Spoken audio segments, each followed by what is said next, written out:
Hello, everyone. Hello, and welcome to Wayward Arcadium here on Nat 20 Productions Official on Twitch. So glad to see you here. And we're going to get right into introductions because it's going to be a lot today and next week. Oh, it's going to be something special. If you know, you know. Now, that being said, let's start off introductions with Aubrey. Aubrey, please tell us who you are, who you're playing, and what your pronouns are. Hello, I'm Aubrey. You find me everywhere on the internet at Macron Cosplay. I play our local, witch, sad girl, Aurora, who now has her wonderful Owl King son back, and we both use she, her pronouns. Excellent. Next up, we have Fee. Fee, please tell us who you are, who you're playing, and what your pronouns are.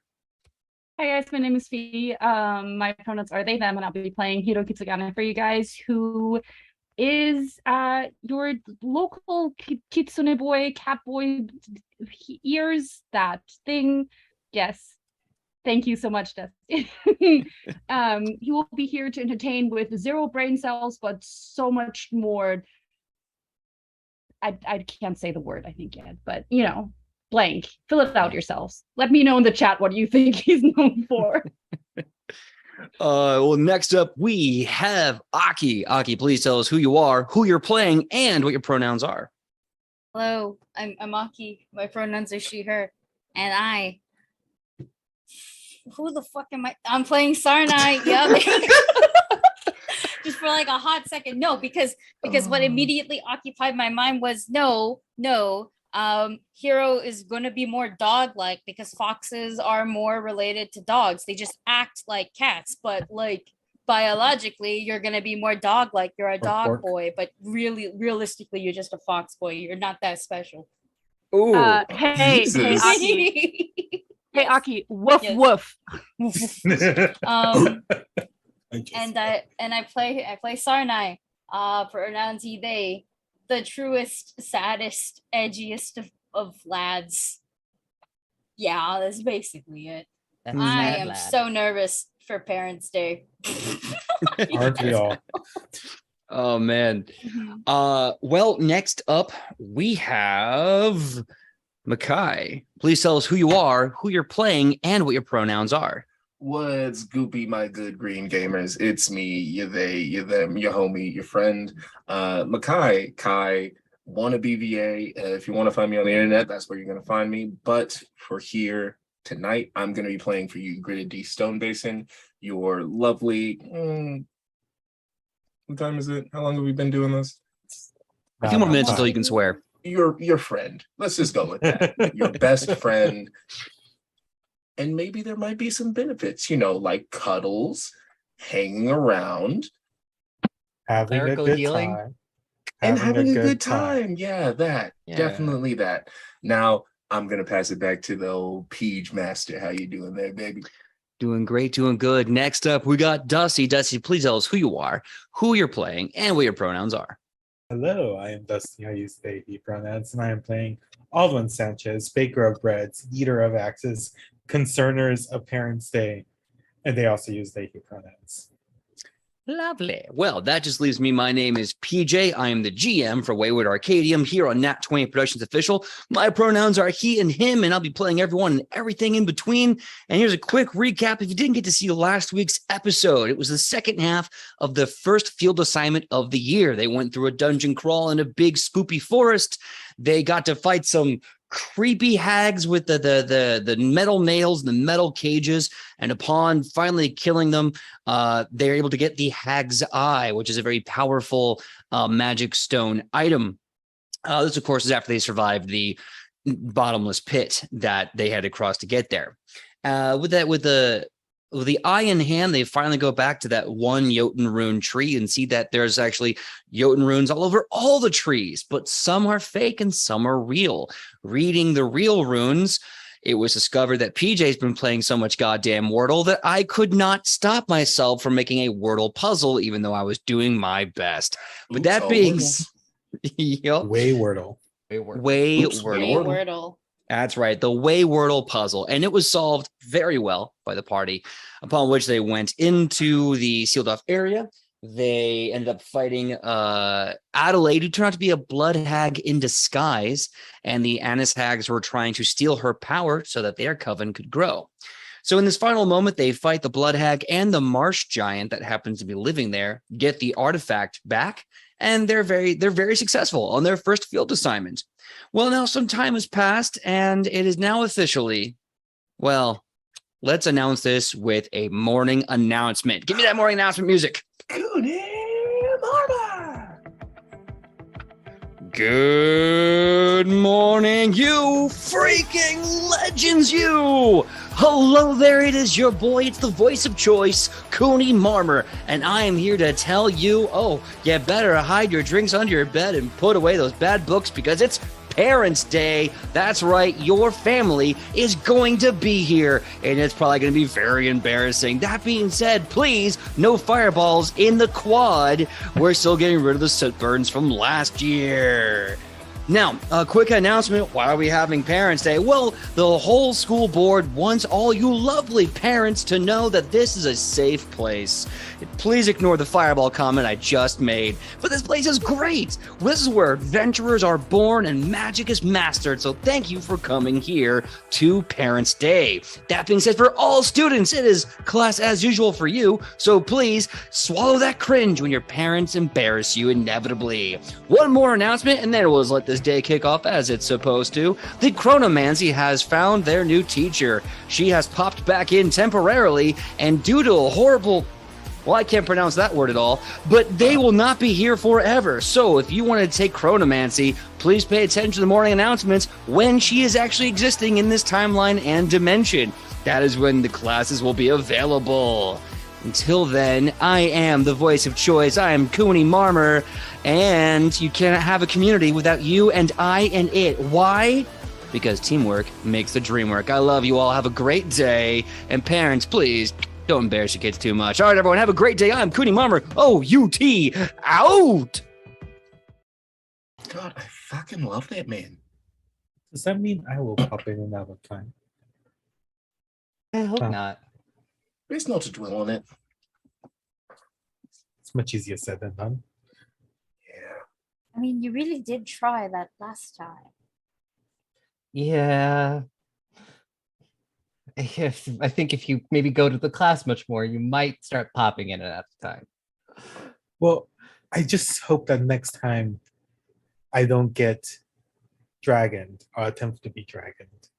I thought you were going to say turned into a child again, but well, that's second part. I was actually more concerned about the dragon than me being 6. I mean, truthfully, I think you would prefer a dragon over turning, you said 18?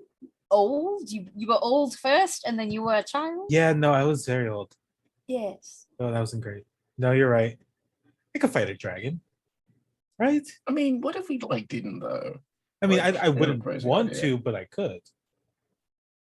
The next time I said that very confidently, I got thrown across the bar by that teacher. Yeah, but then You know. eventually, less than a year later, you came back and whooped his ass. So, yeah, we almost murdered him that day. I think that was less us and more the fact that he refused to get healing between rounds like a fucking nutter. But hey, I'm not the teacher. I think, it was more like involuntary murder, as in we were bystanders. But honestly, if somebody wants to die, I think that's just called manslaughter. Yeah, what? Hang on. y'all would be awful in court. Okay, I'm trying. Absolutely horrible in court. This is why we're not in court. It's definitely. This is definitely why we're not in court. We There's were a reason I'm literally dead, in at court least at the I'm end sorry. of the Have we not season. been What in do you court mean? already? We're not in court right now.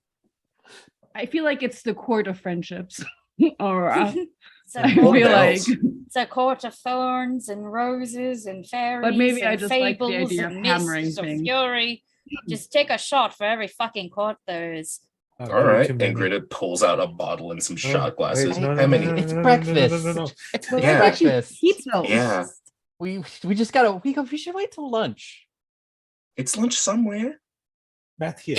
In No, Taldor, it's no, probably. no, no. I mean, no. technically, if you I don't have no sleep, idea if Pathfinder has legalized or canonized time zones. Does Pathfinder not have time zones? To my knowledge, they don't. Because if they had time zones, I'm sure they would put that in their giant book. They have a freaking like history book for every single nation. I'm sure they'd be like, this is the eastern hell zone for Cheliax. It's the central hell zone for Cheliax. I mean, we could solve this really simply. Pathfinder Out of You're You're right. right. Ingrid starts pointing looking at shots. Paizo and asking them if Galarian has time zones. That's a good shout out to @Paizo. What's y'all time zones like? Because we're those nerds. We want to know. Yeah. Give us the time zone lore, Paizo.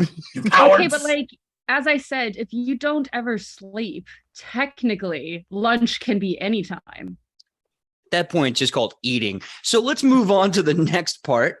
So now your choice. Do you want to meet in the auditorium or do you want to meet in the quad? Both are very valid. They're very large areas with culminations of folks moving about. I think we've had too much trauma in the quad. Yeah. Let's go to the I was auditorium. going to suggest Isn't the quad technically where also they're cleaning up the fireball? From last year, yeah. Yeah. Are they still cleaning that up? Yeah, magical residue is very rough when you have mundane mops. It's not. Especially Why with- does and this then- magical school have Monday mops? Please also remember that Aurora's father does some wacky eye booger things, so I'm pretty sure his little splats are just not going to be machine washable. Well, I'm saying it's been a year. I'm pretty sure he's not going to show up this year. So, you know, If he does, it would be okay. very interesting if last year he disowns me and then this year he shows up. I mean, Oh, but- you're right. You've been disowned. Yeah. Why are you laughing about that, babe? Okay, Hey, but- no. I'm so sorry. I It just feel felt I like laughed to it keep felt from like crying. it felt like one. It We need it feels therapy. like 2% of the whole of a whole seasonal story. I'm so sorry. Okay. It's complete. Oh, I have important information. Galarian has 15 time zones. They have 15 Sorry, time 24 zones. time 15? zone. 24 What? time zones, each 15 Why? degrees wide, with take UTC it back, centered Paizo, on you 0 are not degrees cowards. longitude. Oh, That's no. Oh, Jesus time is Christ. centered on Absalom, actually. so lovely. So Honestly, as long It as truly my is lunch sister shows somewhere. up and I have no parents, I'll be so happy today. I just, like seeing what y'all went through with your parents. Thank God mine don't care enough. I just hope Abuelo shows up. I do Oh, too. Well, that being said, I'm going to assume you're in the auditorium, and I'm going to need everyone to roll a perception check to see kind of like the, not really initiative, but the order in which we move forward with this. So it's like kind of like rolling initiative, but only with Parents. how Social sober we initiative. are With at this parents. point. Make a will Initiative save. with parents. Perception, you said? Yep. I'm Need to apparently snooze. looking very much trying to make sure that a certain person isn't showing up, and if he does, I can avoid him because I rolled a 29. Damn. Nice. Solid.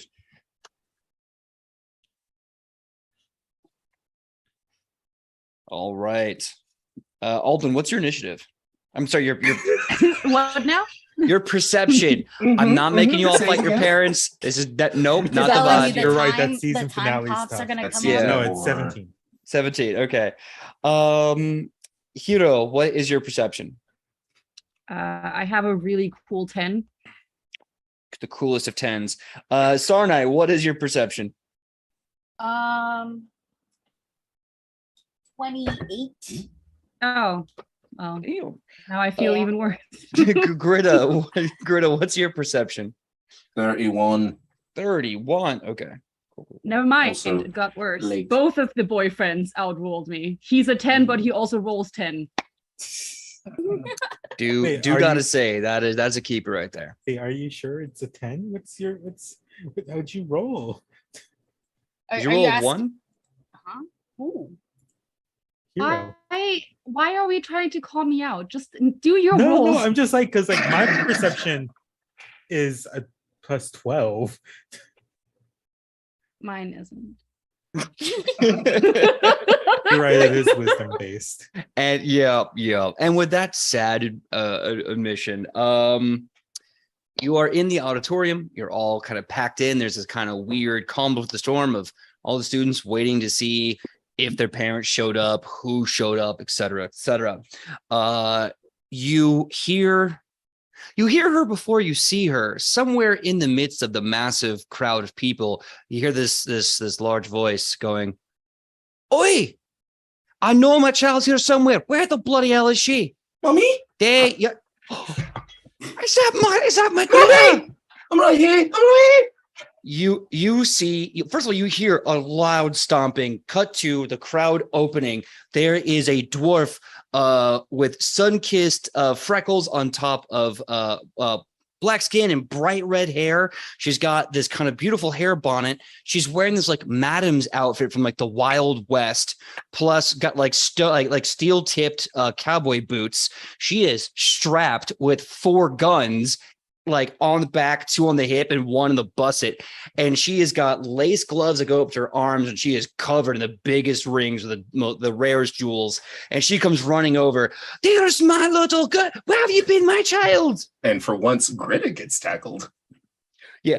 Brilliant. I mean, it's not even like a cute glomp. It's like Goldberg is taking someone out, like shoulders, legs, double lift, slam.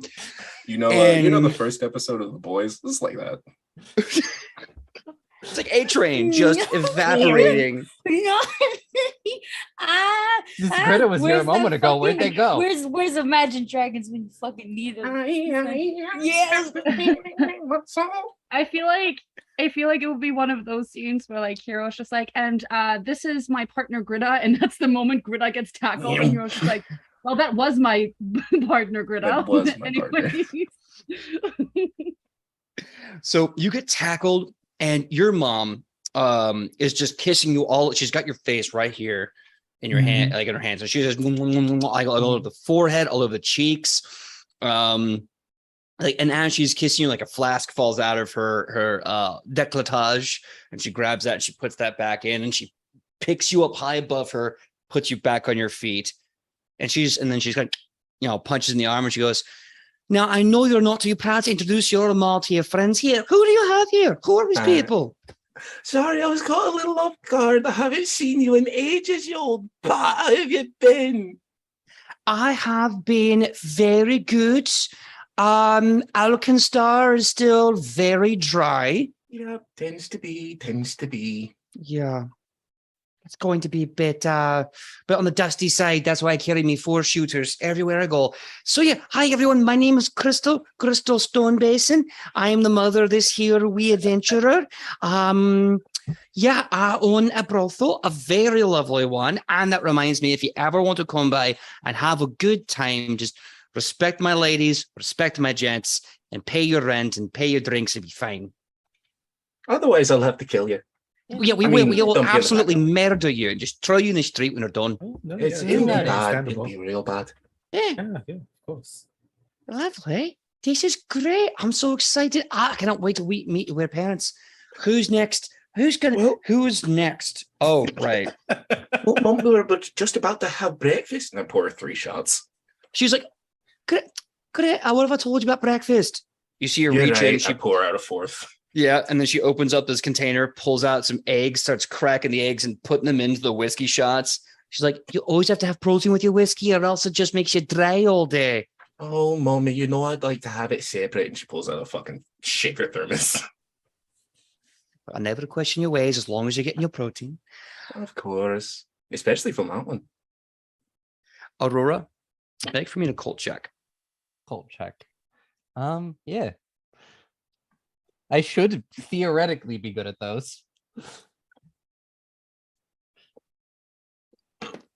Fingers crossed. Is it too early to spend a hero point? I mean, if you want to on this, that's your theory. prerogative. I got a nat 1, but even with a nat 1, it's an 18. Okay. Oh, well. Suddenly the whole room goes dark for you. Oh. Pitch black. And with that, suddenly the lights come back like that. And you see the crowd is parted again, kind of, whereas Crystal was doing it by sheer force of personality and volume of voice. This is kind of an eerie sense, like it was just willed that the people would part. And there you see a tall, very gorgeous woman with red hair. She's wearing a green dress that's got like a bit of a drapery going over, like a almost like a sash, but it's sewed in. She is covered in onyx jewelry, like a beautiful onyx necklace, beautiful black rings, and all these little jewelry parts. And she looks to you knowingly, with just this kind of weirdly emotional smile on her face. And Aurora just kind of like stands there and thinks for a moment, and slowly starts walking forward, a little bit unsure. Okay. As you do, it gets chilly. You can feel a breeze move on by, and you start to hear this song, a familiar song, a lullaby. And you remember this feeling. You've heard this lullaby before, maybe when you were very, very young. And you hear this song playing as you approach this woman.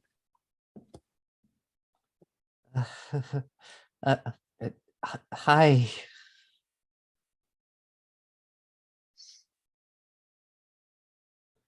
I'm sorry. It's just, this is my first time ever really seeing you, especially like this. Yeah. I mean, it's my first time seeing you as well. Yeah. I want to make sure I have your name right. What's your name again? Aurora. Oh, that's funny. My name is Aurelia. Aurora. It's I guess it's good to finally meet you. Yeah, it is. I heard very little from your father about you after I left, and it's so great to see you. He did not talk about you like ever. Well, Crestwell wasn't a very romantic man. He believes in efficiency, and I think as much as he likes to pretend that our time didn't mean anything, I think it did, and I think me leaving hurt him more than he likes to admit. So I understand. Yeah, probably. Yeah,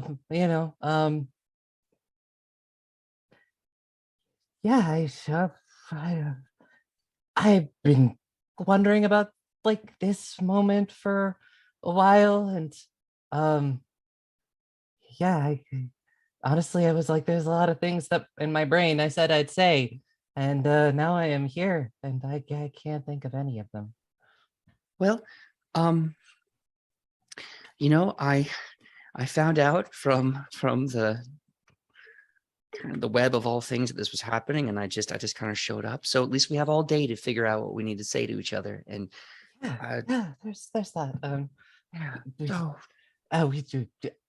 We won't have to worry about my father showing up.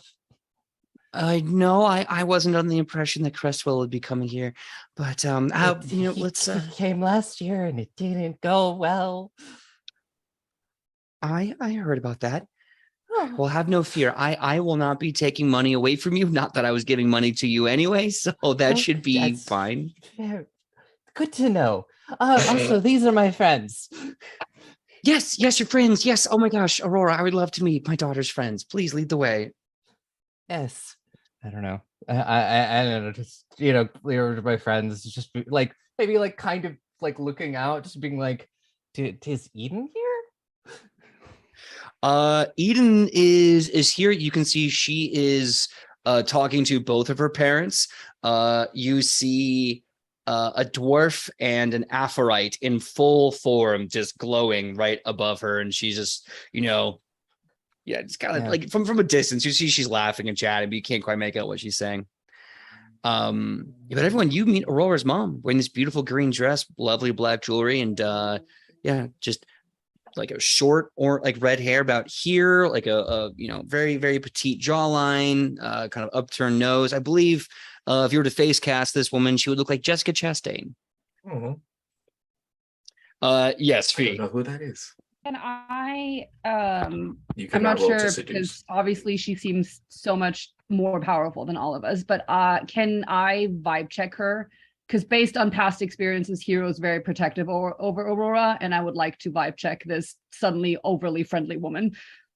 Sure. Aurora, you okay with also having like, I'd also like. Oh the yeah, vibe check. sorry. Yeah, like, I mean, Aubrey, are you I- okay I with mean, me I vibe checking? imagine, Yeah. These two are the guard dogs. I'm just the attack dog. You wait for the guard dogs to go off, and you're like, "Oh, let's go." Oh, Give so me- that's what we're doing. Okay. give But me what the- should I give me the roll perception. for a a vibe check? perception check for the vibe check. Yeah. Also, Dusty, you were right. I forgot to actually add my points. It was a 12, but I don't think that matters to all too much. Bit more. Haha. Okay, this one is better. This one is a 28. 28. Dirty 20.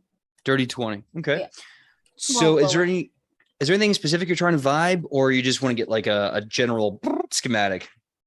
A general vibe check, but I wanna see if you'll let this slide, given that Hero like understands like intonation and like how people talk because he's a bard and like music and picking up on it. I want to see if he can like detect especially any like untruths or like, just like maybe a hitch in her breath or like, something that would indicate that she's not as sincere about her feelings as. Sure.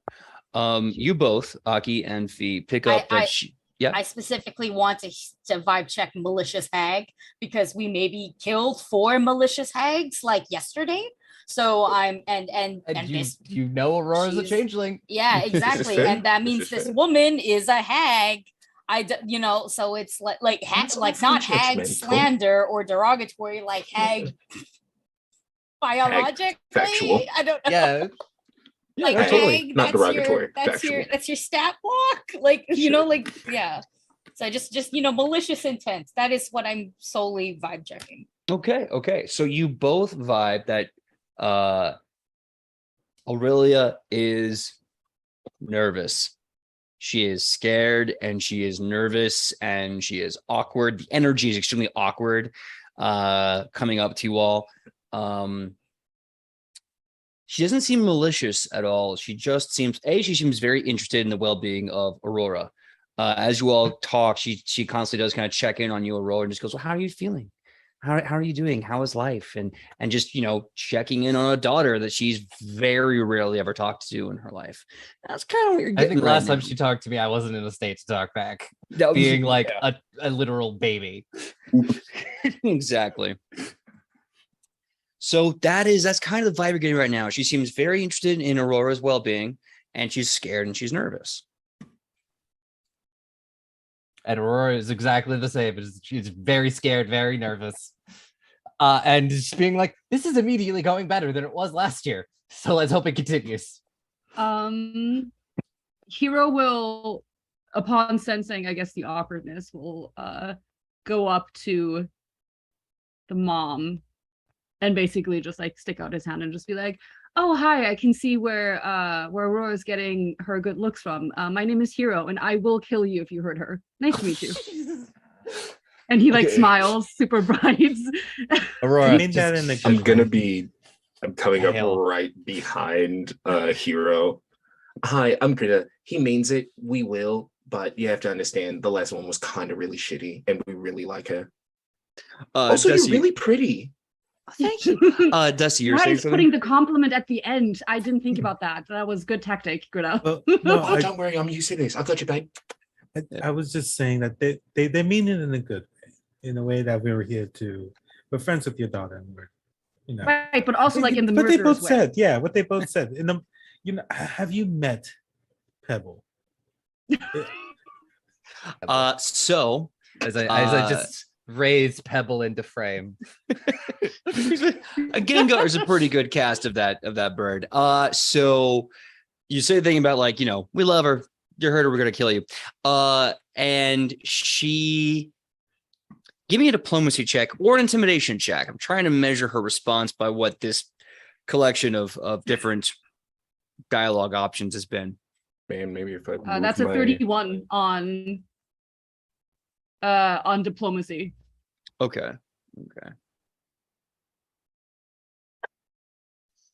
So I'm just gonna go ahead and use my hero point for that. I'm not going to use a hero point. I'm just going to take a 15 diplomacy. Yeah. Yeah, there's no way I'm there's no way I'm taking a nat one on this.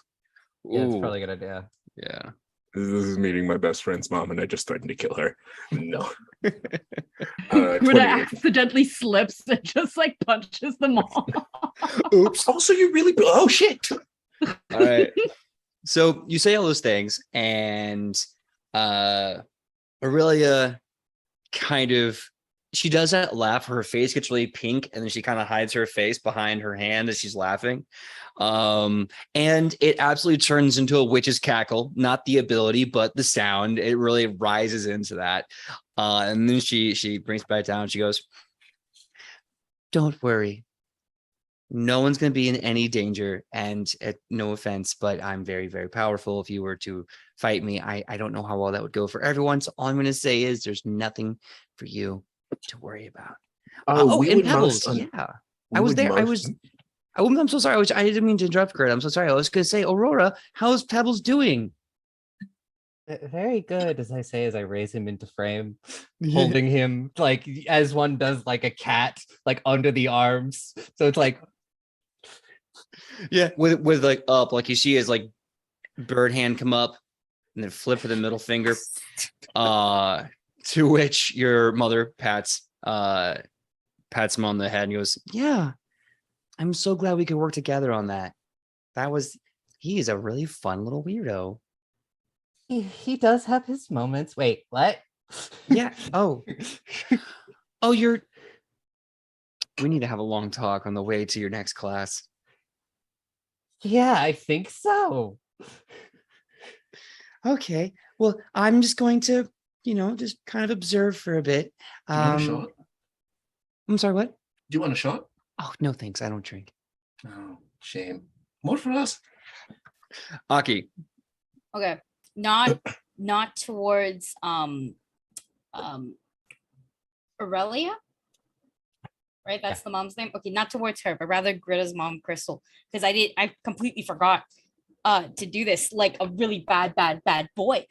So I would like at some point before we move on to the next person to like kind of I guess approach. Yeah, approach is a better word. Greta's mom.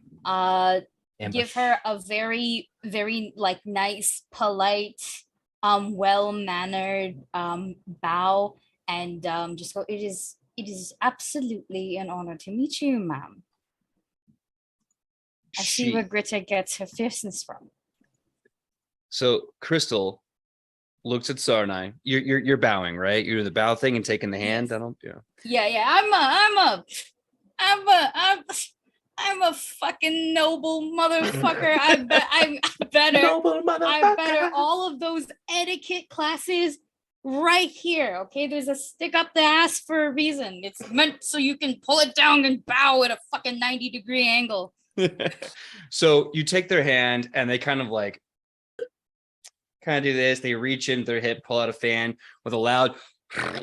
The fan comes out and she starts covering her face.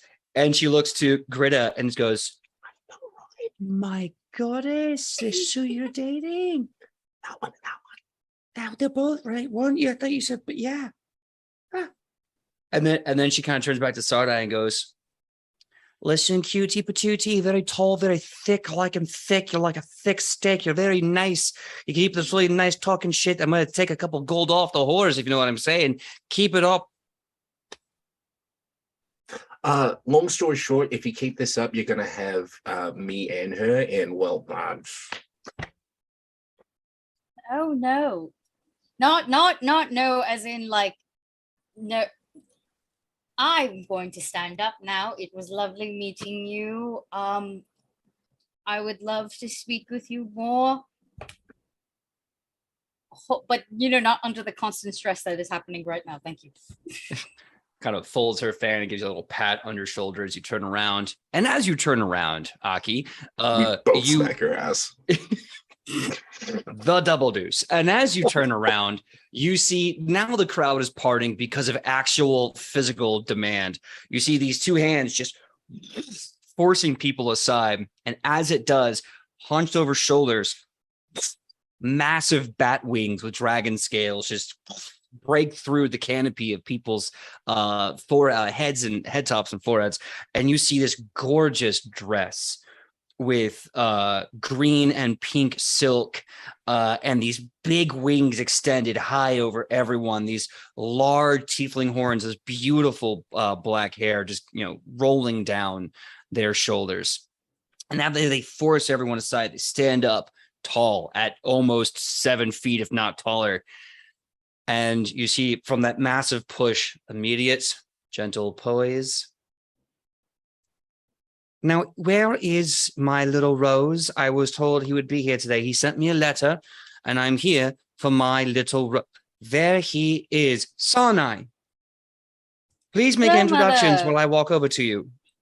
Yes, Mother. These are my friends Aurora and Aldwin, and these are my partners, Britta and Hero. Little It's Rose. very nice to see you. Yes, little Rose. Yes, my name means Rose. You Good day, good hear... evening. No, I'm sorry, Makai, what was that? Oh, good day, good evening. You hear the clomp of powerful feet, and you see coming from the dress these kind of like demonic dragon-esque legs just stomping over to you. And she just kind of looks, it's right now she is towering over all of you with this very feminine nobility, and she looks down, she says, "It is a great pleasure to meet you all. You're all so delicious and cute. Sarnai, this is wonderful. I'm looking forward to seeing your studies. I trust this will be very educational. And your other mother couldn't make it. She's currently working on a deal with the Firebrands, but maybe next year she can make an appearance. So sorry." It is what it is. Large. That's correct. It is what it is. Yes, I'm very large. Oh no. And then you all see, as you turn across the auditorium, Sarnai's little sister, Venatrix, coming in with her summoned creature, and next to both of them, in jet black steel armor, hair slicked back, Oh no. scarred complexion bemoaning two fiercely piercing blue eyes, Kalmund Eiltish. And they lock eyes across the auditorium. And remember last year he had those black leather gloves and that sword at his hip. Now he's got black leather gauntlets, and you see him slowly reaching for his sword, looking at Sarnai's mother. And you see Sarnai's mom looking at him, slowly reaching behind her back for something. Kalman just stares her down and goes, "Boy, why is your mother here?" Is this going to be another fight? Oh no. It's 11 a.m. It is. Well, because she's my mother, and it's his parents' day. He just thumbs the sword on his hilt and just slowly just drags it out of the sheath. "I could have been here for both of you, boy." I'm not the director of this program. I'm sensing tension. Yeah. Just a bit. Also large. Is this I would normal? like to very much point out Sarnai looks very much like Sarnai looked like Kalman, but now Sarnai next to their mom, Sarnai looks like their mom. It's Hey, like, say with Greta. It's like yeah. No, whoa. That's the pair. It's like that. It's like that. That's where the No, dominant but- genes came from. Well, Also, Greta has not stopped staring at Sarnai's mom. It's not horny, it's fear. one leads to the other. Alden's just like looking between them two. He's like, could we? I know I'm just like so nice friend, but could we like not? Do you have any serene buns? Oh, are you all hungry? You like lavender? Sir Calmond? Yes, champion.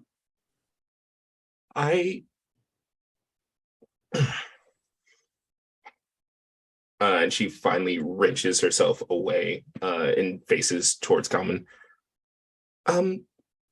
Sir, I can't help but point out that you've already caused a lot of disturbance at this place. I don't think you want to cause any more. That's not a threat. That's just a simple point of fact. If you do want to be here for both your son and your daughter continually, then maybe dial it back about 20%. Give me a diplomacy check.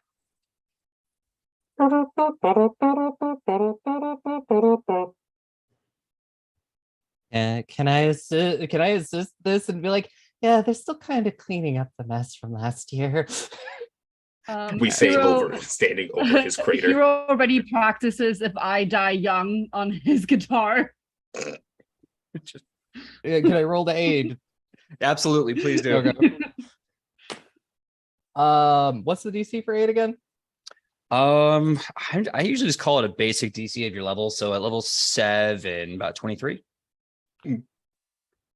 Okay, I mean, I only got a 21, so Okay. I mean, it's Uh, not catastrophic. It's just yeah. not going to be a bonus. I got a 28. 28. Okay. So as you make a really good point, you can I see needed a Calvin. 35, didn't I? What's that? I needed a 35, didn't I? So you see Kalman like with his sword drawn, he remembers that exact day, and he just kind of sneers a little bit as he just slides his sword back in, stands up. Venetrix, I will be waiting for you in the hallway. We will go to your classes immediately. Boy, I trust that you will have a good day at school. Esmerai. And with that, he about faces and walks out of the auditorium. And Greta Esmerai, salutes. he just kind of nods, doesn't return it because he knows his station. Esmerai just kind of like whispers under her breath. You all hear her just go, coward and a thief. It's going Stop trying to to be fucking such, call shit in the middle of the day. There's a time and place for it. it's going to be such fun. Such fun. I need I I feel like you understand how I felt last year. my father started shit in 2 different classes and then That's beat fair. yours. That's fair. I just serene bun immediately. Oh, This don't worry. time I was I gonna, can't. Well, at I was, least I you'll was gonna stay. offer some to your dad, but he walked away. Oh, here you go. Fee, yes? Given that all of these parental meet cues were, so good and so nice, could Hero potentially try to back out of the auditorium and try You to know sneak what's away? gonna I'm not happen sure he as will soon as you manage, but I do. want to see if he can manage to sneak away and just be like, you know what, maybe even Akane is not good for this day. Yeah, go ahead and give me a stealth check as you try to sneak away from this whole moment. And while you're doing that, you can send me that in a private message. Dusty. So as everyone's asking you for serene buns, you feel a very warm and familiar slap on the back that kind of immediately goes into a hug, a very strong, familiar hug, as Abuelo is now by your side. Abuelo. Oh shit. Never Okay. mind, maybe I'll stay. Abuelo? We all run and tackle, fucking hug Abuelo. It's a fucking reunion. Oh, hey. I was just getting. You hungry? I was just getting buns for everyone. Everyone's stressed out. Oh, I bet these days are always hard. A bun would be great. I hope you don't mind. I brought some things too. I couldn't sleep last night, so I just started doing a lot of cooking. And he's bringing out like homemade tortas. He's bringing out why can't I remember the corn one with the food, the meat in the middle. Why am I blanking on that? It's in the corn shells, or it's in the Oh, tamales. Corn. There you go. I Tamales. knew you God, that was had it. driving me crazy. He's bringing out tortas, tamales. He's even got like little beautiful wrapped packages with like flan and a bunch of other treats. And Does he have you know, quesadillas? I'm sorry, what the fuck did you say to me? okay. There's quesadillas, what's quesadillo salvadoreño, which is actually like a little cake. It's actually a little cheesecake with little sesame seeds on top. It's actually amazing. Ooh. that sounds really good. An Yeah. upgraded That actually does version sound of the dope. God, I am quesadilla. so hungry right now. Out Yes. of character. All right, y'all. Yeah. Game is Just like- canceled. We gonna go eat. Oh, well, you How cook as about much we as I turn do. this into a mukbang, guys? Sorry, Dusty, what were you saying? I was like, oh, you cook as much as I do, and I cook every morning. Hey, well, we'll have food for 2 days. And he kind of laughs. He goes, "I give it half a day." Yeah, Half an People hour say more that- like Jesus. I haven't had your cooking in a while, Wayla. I mean, it technically means that we have to work on an appetite. So, like, Yeah. it's fine. Lovely to see you again. It's so great to see you. Gosh, you look so much stronger than last year. Thank you. No. Was that rude? I'm so sorry, Emil. Was that rude? No, it's good. It's Aurora's really growing into herself. Yeah, exactly. Look, She's her growing dad's strong. not here, so today is gonna be Mom. yeah, her, Oh. her mom's here, which is probably better. At her the dad's not- mentioning. Yeah, I'm sorry. I keep stepping your toes. I'm so sorry. What was that? No, her dad's not here, so it's probably gonna be better. Though looks at Sarnai. I don't know. At the mentioning of Aurora's dad, you see Abuelo can help but just kind of like smile and be polite, and under his breath is go pendejo, like just what a dick. They call Um, me DJ Pendejo. and then he kind of gestures and goes, "By the way, I found your friend Mateo. Mateo, come over here." And Mateo shows up and he's like, and he puts two warm hands on his shoulder. He goes, his parents, for obvious reasons, aren't going to be coming here. So I figured maybe I could, if you wouldn't mind, Mijo, if I could just double, for both of you. Yeah, of course. Yeah. Yeah, obvious reasons. Like, Okay, great, Yeah. great. Now, Hiro, I need to know, are you really sneaking out or are you sticking around for Abuelo? You're sticking around for Abuelo, right? tamales. Tamales. I think- Tamales. Yeah, I think Salsa he made it. Maybe if you're like, I don't know what your plans are, but if these are your plans, I think he like made it like halfway, and he was like so close to like seeing the golden arches of the gateway of getting outside the auditorium, and then he just hears Abuelo's voice, and he's like, "Fuck!" And he like turns around, and he was like, "Abuelo!" He like comes back. He hears one specific phrase. Have you had a quesadilla? It's like I know. it's like a grilled cheese. It's like a grilled He's like, you have cheese? Cheese. Cheese? all Don't right, mind cool. if I do. This whole time, Sarnai's just giving like his mom a play-by-play of like who these people are, these additional characters, what's the relation, and it's just like it is very fast shadowed tongue speak. Okay, it's just like just you ever hear like a machine gun? That's exactly what it sounds like right now. It's like very God. fast. I Yeah. love when my boyfriend hisses at me. Britta and her mom are drinking like dwarves and singing dwarven she shanties. So Hiro, you're trying to sneak out and you see this, you kind of stop long enough to turn and see Abuelo and you get really excited. And then before you go, a hand grabs you and kind of halts you in your place. And you have a very familiar voice. Ah, there you are, my son.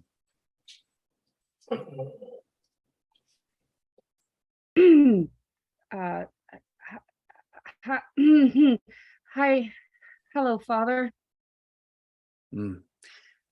You turn to see a kitsune in full kitsune form with this gorgeous traditional hakama. He's got a sash over, it's like a blue and white hakama. He's got a sash over it, and it's got two pins on the hakama. One is a blood red drip, and the other is a samisen. So with the blood red drip pin and the shamisen pin, and like kind of similar to you, but like his fur is going gray. It's almost like this kind of like steely blue into a misty gray silver kind of color. And kind of hovering around his head, you see 6 blue fireballs. And he just says, hello. Knowing that it's his father, Hero will actually drop down on his knees and bow in front of him. And will like bow for like a couple seconds and then look up and just be like, thank you so much for making it, father. But he doesn't make eye contact. Like he like looks still to the ground, very like, you know, respectful, but like to a like insane degree. And he's like, thank you for making it, father. I'm glad you haven't lost your manners. Those will suit you well. Now come. And he kind of pats you on the face, but he does not make eye contact as he's already walking past you. Introduce me to your associates, please. Right away. And he stands a little bit sideways, but behind his dad, like never in front. And he still avoids eye contact as he like goes down the road. And he's like, that's Aurora and her mother. We just met her today, so I'm sorry if she's. Anyways, and that's Aldwin and his Abrello and Grida, my partner, and Sarna, my person. Hi, I'm Brida. I'm their partner. I'm gonna marry your son. Like so fucking hard. It's gonna be legendary. Like he's fucking amazing. He is so cute, and he is insane on the fucking battlefield. He doesn't think he could do it, and then every time he pulls out some suave and divine moves, and I just melt. Oh my god, you raised. Can I throw one of my father's fireballs at Grida? Don't do much. Just like, I would like to politely and respectfully bow once again, and go. I'm Sanai Eltishma, Avasma, and Clown, bit of a clown, Clan Eltish. My clown. Your son proposed to me like last year. It was pretty nice. Quite epic. It's very nice to meet you. It is a pleasure to make your acquaintance. Actually, technically, I didn't propose. I did not know. Anyways, this is Sarnite's mom and his dad, who you should absolutely talk with. Maybe even maybe even have a delightful conversation. Yes, actually, I think you and my father would have hopefully a decent conversation, if not, probably a rather heated battle. My mom I'll would try say, to fuck you. auditorium, You're kind of please. hot. So far away. If you want to do it on the fields that are not even in this country anymore, you absolutely can, father. Everything belongs to you, and you're amazing. Feel free to talk to my mom, but there's a very real chance that she will try to fuck, stab, or shoot you. Take your pick. I understand. Allow me to introduce myself. My name is Kitsugane Gaichi. I am Hiro's father. You can call me Mr. Kitsugane. My son did not inform me that he was so prolific with his partners. As for these marriages, we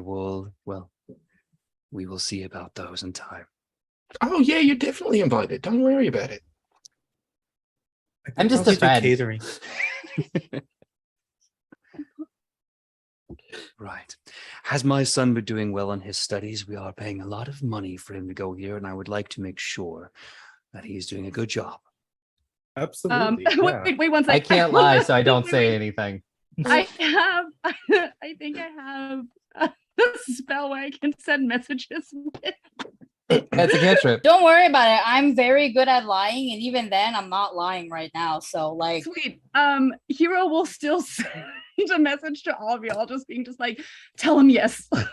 I already have no safe. deception. I have a 2 in deception. I'm So just- Aurora is not going to say anything. I'm just gonna go. He did. Yes. Ritta's a little Well, tipsy and does nothing but on- gush about Hero the entire time. on That's all we're majority doing.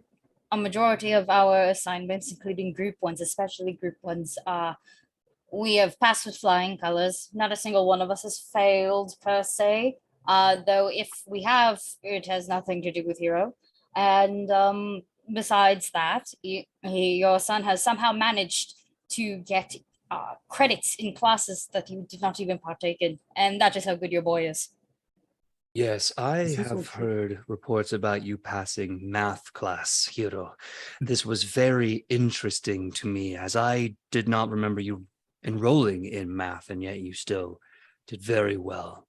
This is very impressive. Now, I would like to offer you all the way out of here so we can begin to go to class. Hiro, please lead the others. Yeah. Yes, father. And he looks at all of the others and so desperately looks like he needs a hug, but given the circumstances cannot receive one, and just slowly walks towards the exit.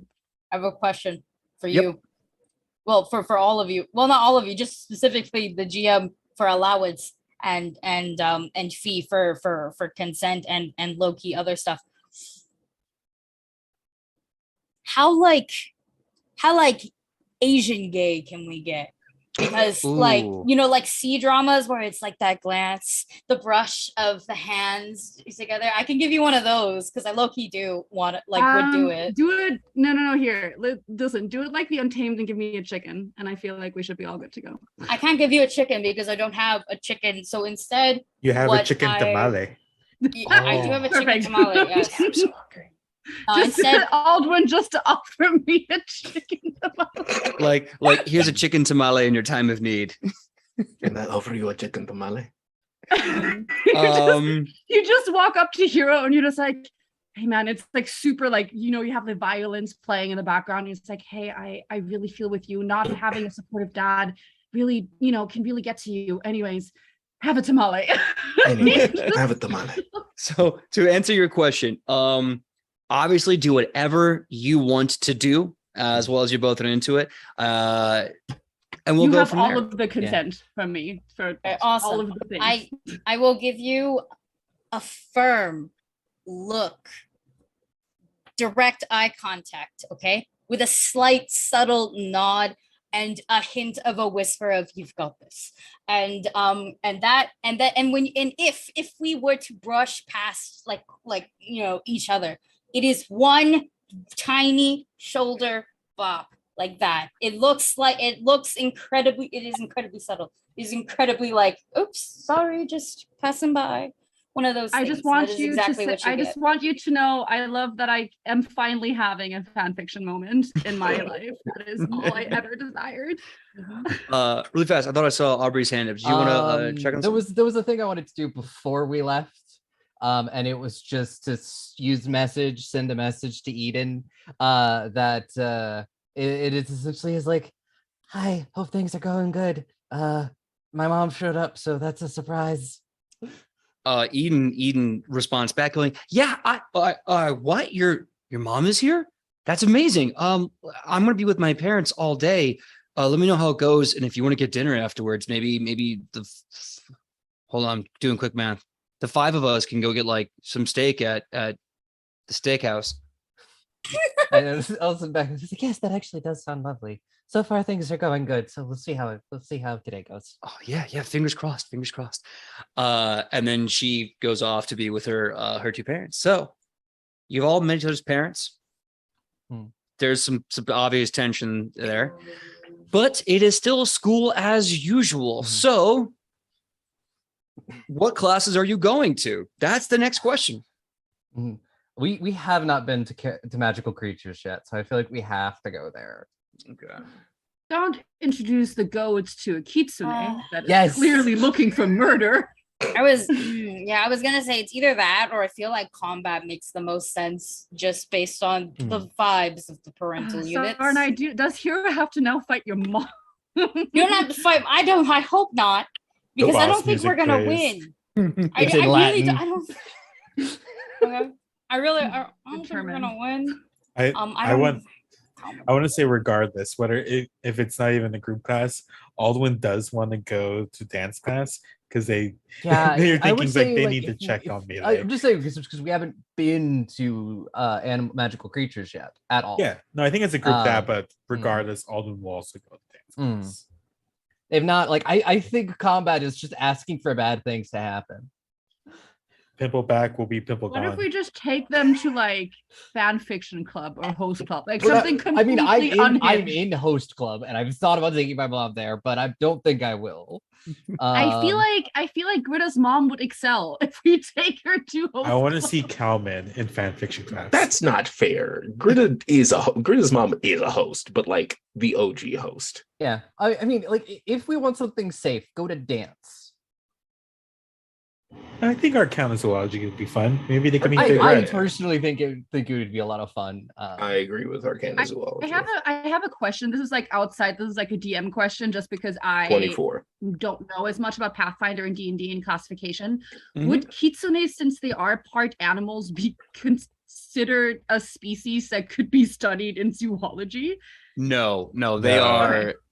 While they do have like mythical animal like traits, they are still very much a humanoid ancestry. Okay. That's still a Okay, sociology I just wanted to question. know. Maybe that would have been something interesting. I just don't know about like classifications and But like you how are you still a obviously good boy. classify stuff in like zoology. So I wanted to double check. Don't Um, worry, Hero's still a good boy. You're good.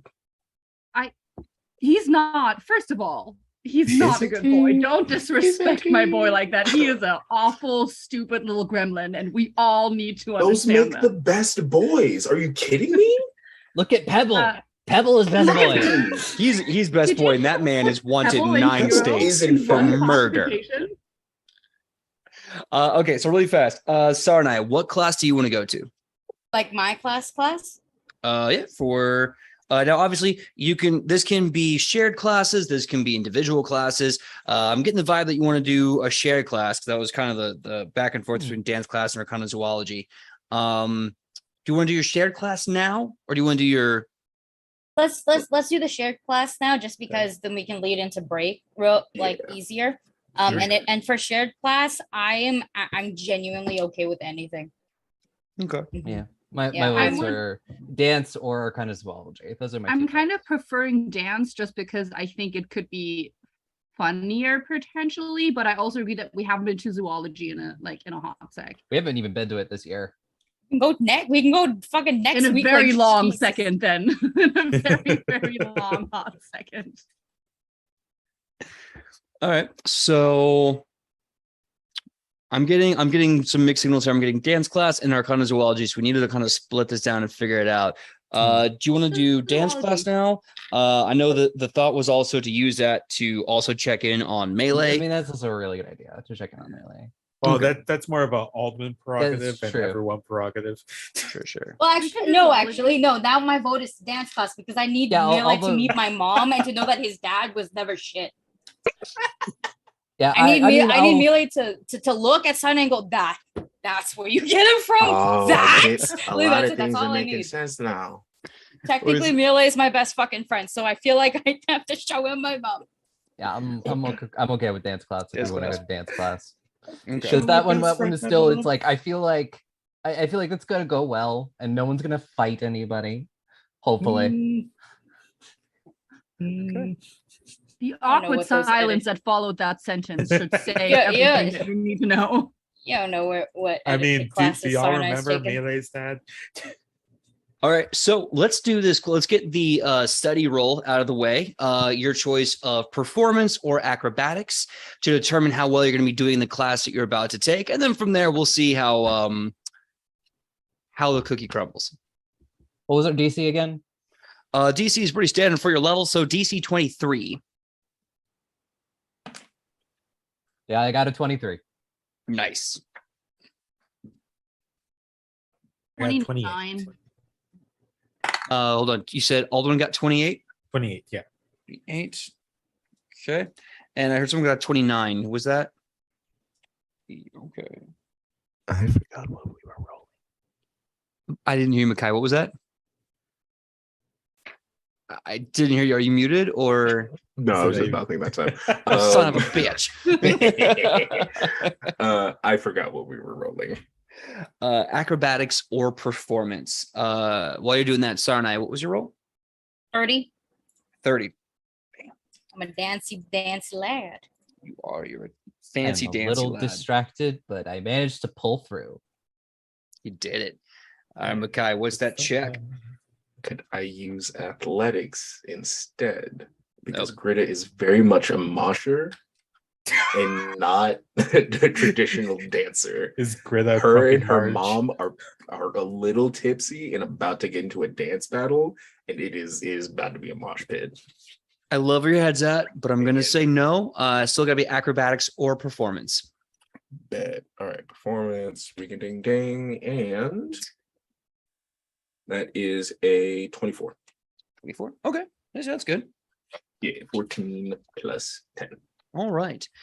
So you will be doing very good in this class. At least all of you enough to get the points in if you're study at the end of the year. Let's go into dance class. Melee is there wearing a sort of over extravagant dance costume. It's not his usual flowy, comfortable, but showy vibe. This is different.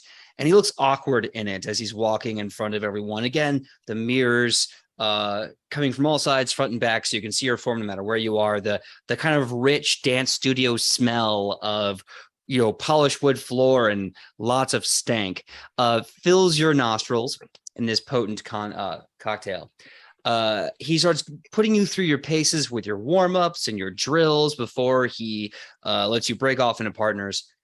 And then you see why he's wearing this unusual outfit.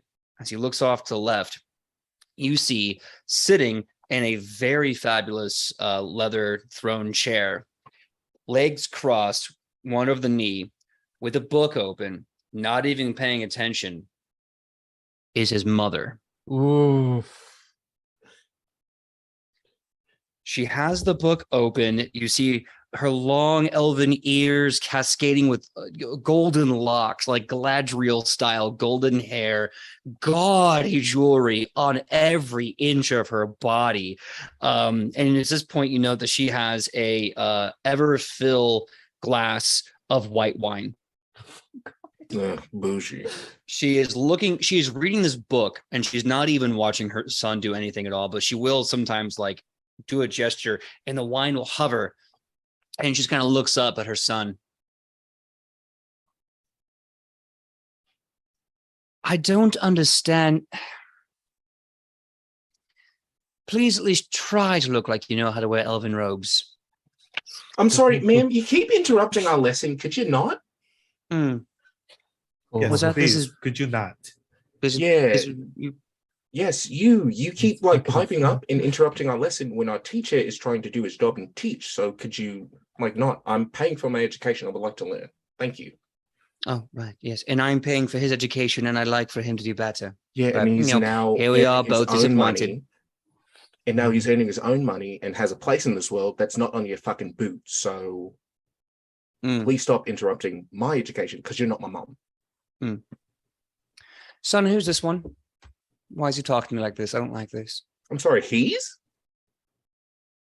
My apologies. Out of character, my apologies. I don't know where that came sorry. from. No, that was not them misgendering you. That was me completely blanking and thinking of Melee. Is fight time this early in the game? No, let's throw down. No, my apologies. They're why are they talking like this? I don't understand. Could you please do something about this, Melee? And Melee just kind of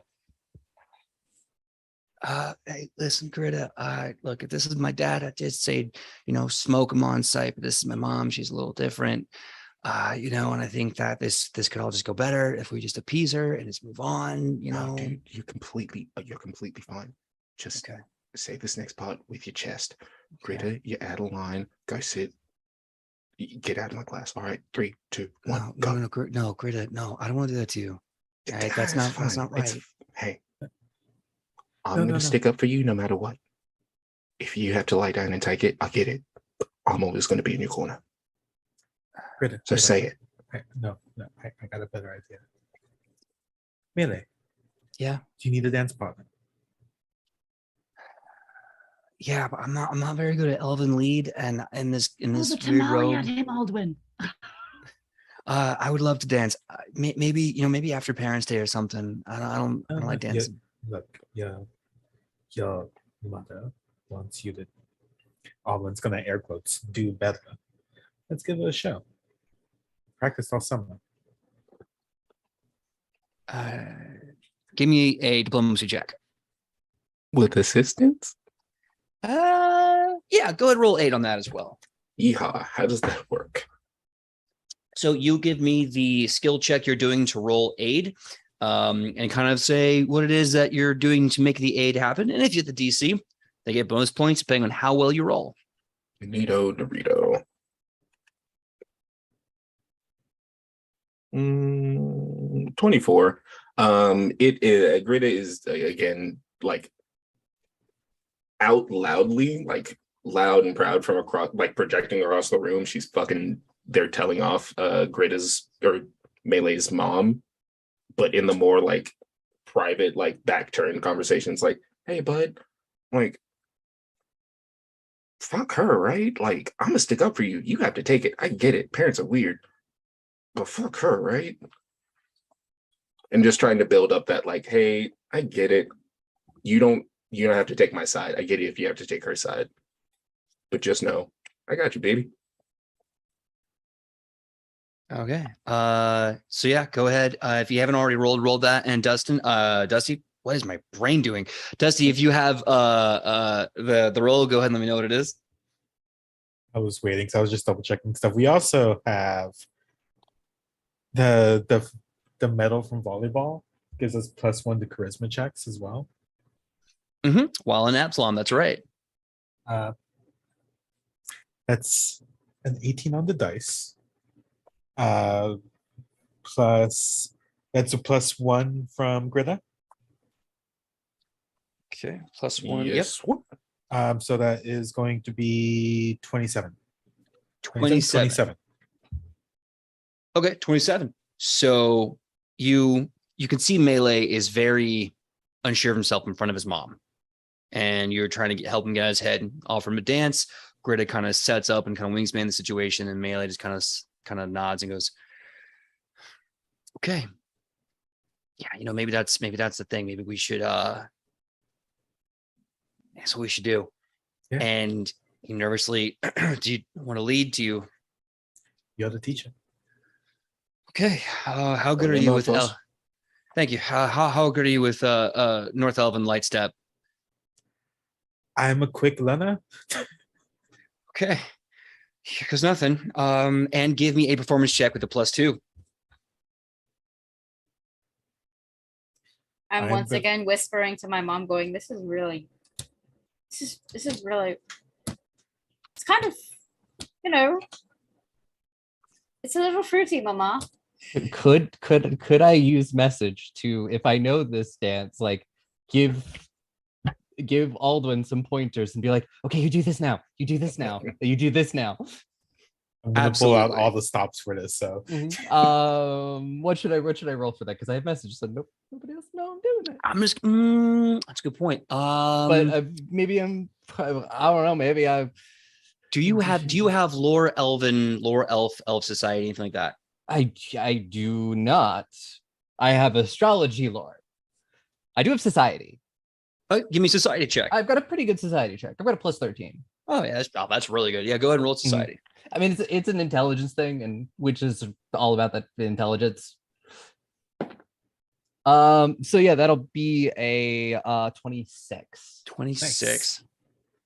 All right. What's your performance check?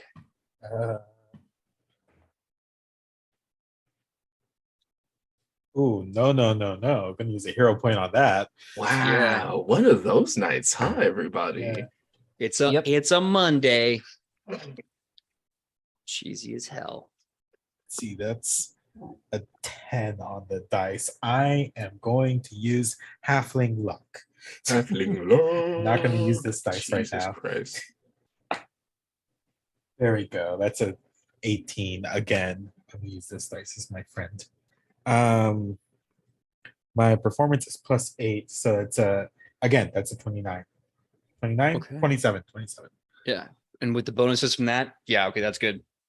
So I'm gonna like a dance. I am going to kind of start leading in this narrative role play, and then I want you to just take over, Dusty, and just kind of take the reins from here. Mhm. So he pulls you in what feels kind of like a one of the oh gosh, I'm thinking of the name of it, the ballroom dancing styles you've done before. But then he slowly starts moving you through some footwork, and you start realizing that you're on the tip of your toes forever, and that there's a lot of like unusual half steps and hip turns and back leg slides, and that's why it's called North Elven Lightfoot dancing. You're always like bouncing and bounding everywhere. And he starts moving you through slowly, and when he sees you kind of got the rhythm, he just you start to see the look in his eyes. He forgets his mom's there.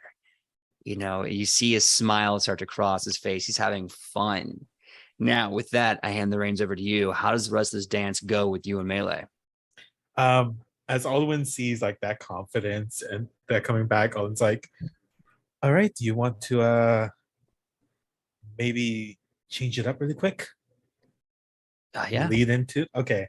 And as this, so Alwyn is going to grab Melee's arm and start doing like some flamenco dancing. So grab them arm and basically swing them around so they're at arm's length and bring them in really close, and then start going like back and forth. Now Alwyn is leading. Yes. Love this with the height difference. Yes, exactly.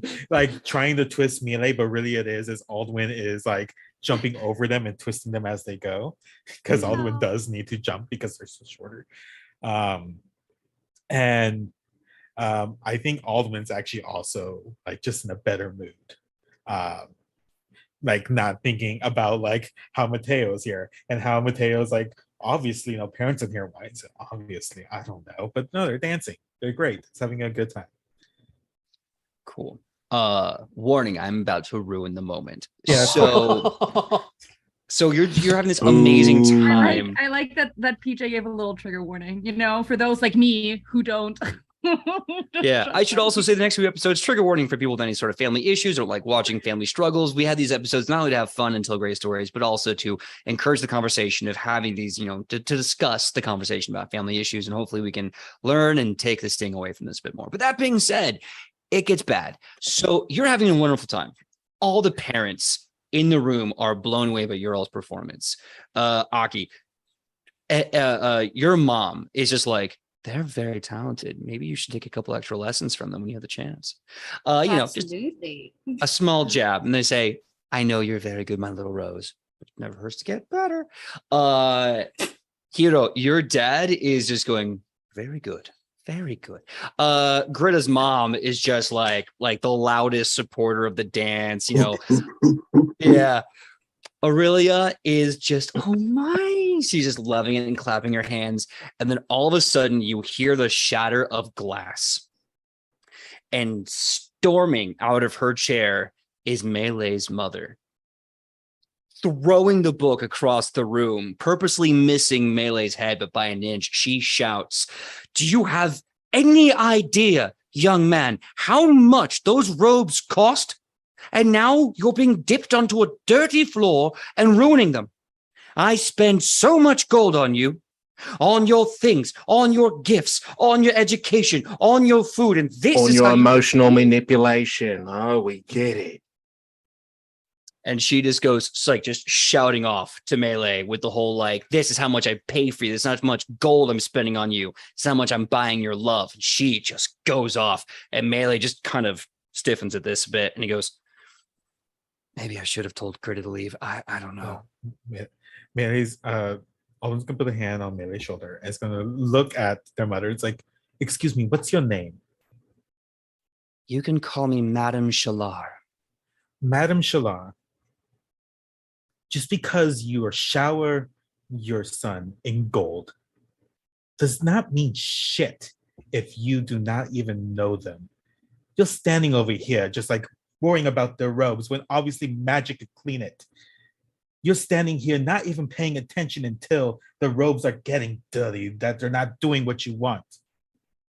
You don't know how fucking amazing your son is, and you're standing over here like the witch you are. What the fuck is wrong with you? Your choice. Diplomacy or intimidation? They're the same for me. Hell yeah. Alden's angry. They're gonna do intimidation. Angie. Angie, Alden, Angie. All of season 1, a season and a half, we have not seen this man get above a 5 in the simmer scale, and now is on. I don't think we've ever seen Aldwood this angry. Nope. No, we have not.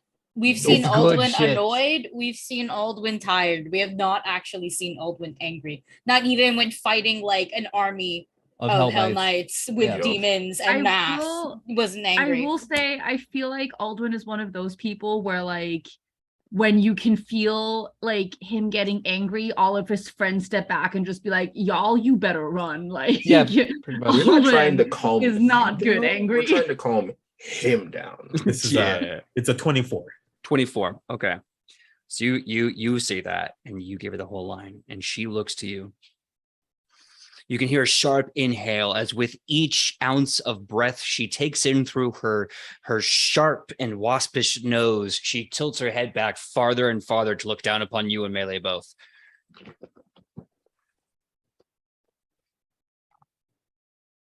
Melee, I'm not going to speak to you in front of your friends. If this is how they're going to treat me, I'll talk to you outside. Come now, let's go. You all can see Melee is pausing. Because maybe the kid in him is like, oh no, I gotta go talk to mom and be mad. But the man who, this is his class, this is the back foot that won't budge, and he is torn. Background, I What do just you give him a Yeah. little thumbs up, being like, yeah, you can do it. give me a diplomacy check? Okay. If I may. I want to do the gay Asian thing again, but it's Mm, I got you. it's more it's Swarm Brothers, but it's not this part. I Okay, gotta- it's more like 90s It's the brothers macho part. besties. You son of a bitch. That Alright. one, that whole situation. I got a natural 20 Oh my god. for a 31. So you look to him and you give Melee 2 thumbs up, and Melee looks at you and suddenly has this dropping look in his face. And because he knows you. He was there on Parents' Day with your dad, and you can see him just go, shit, if she can go through everything she went through with her dad, and I'm at that point, this is my chance. And if she's got my back. Now, here's what I'll say, because you got a crit 20 on this. Mhm. Tell me the tale of what Melee does with regards to his mother. I mean, I imagine he just has the strength to, be like, yeah, this is my class. I'm a teacher, I have to teach these people dance. If something about talking later if she really does, but that for now he just has to teach his class. I think with that, Alden would also look at them. It's like, you don't have to do this. That's you're teaching them. You are not bound by family just because they owe you money or you owe them money. Yeah, mate. It's family isn't about. It's all about who cares when you're gone, not who's there when you're not. See, you have your hand raised. Can I want Hero to lean to his father, because I'm assuming, given their dynamic, he doesn't really stray far, and basically ask permission to, I guess, intervene in what he's seeing, like in the scene, but not necessarily in that moment, just asking for permission to like basically act if he so wishes. Your father kind of has his hands on his knees, and he raises 2 fingers to say stop, no, Wait. And he's looking. He leans in. He goes, what is your ingress in this conflict? What are you going to do?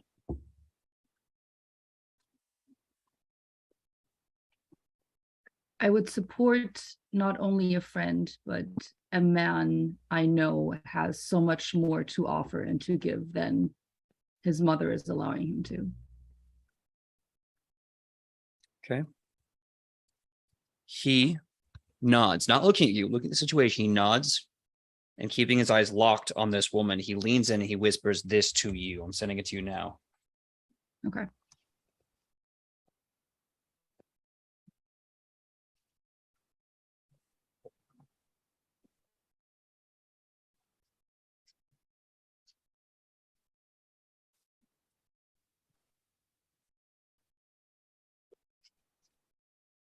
And you get the feeling that when he says this to you, it is not to be questioned.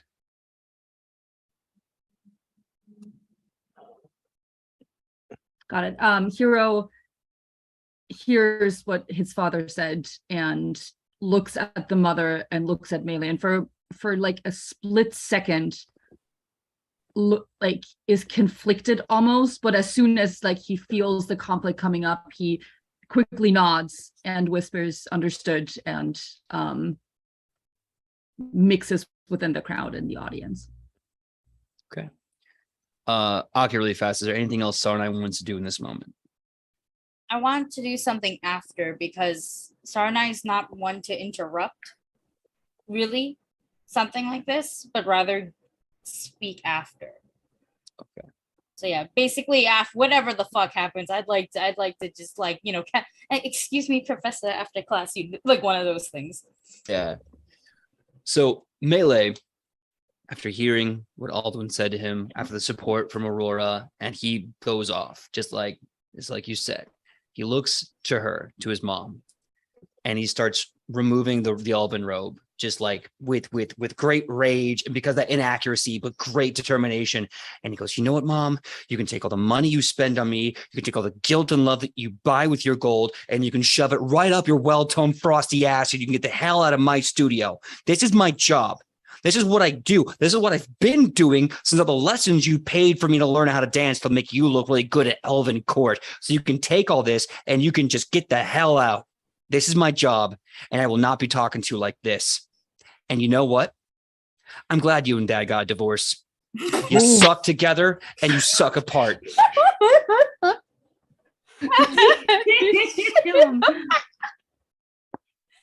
And with that, the robe is thrown at her face. She gasps in shock and horror and grabs it. And now you can tell she's become so embarrassed that she just stiffens up and storms out with the clack, clack, clack of her $100 shoes as she leaves. To her $350 heels as she goes storming out of there.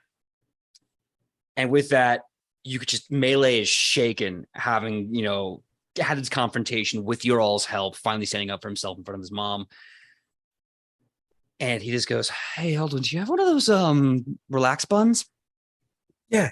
Let me just get it in the bag. And then really quickly before they're gonna go away, before they're gonna like squeeze our arm, just like, remember, you are way better than they've ever told you are. And they're gonna run to their bag and come back. He's just chewing on it. Hey, oldie. Oh, Melee. I'm proud of you, bud. Yeah, it was really brave. And trust me, I know how scary it is, but things will be okay.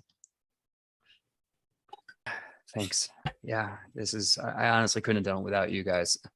Oh man, my dad was always the toxic one, pushing me to be fighting people. My mom was always the horrible one, pushing me to, I don't know, be better, and was never.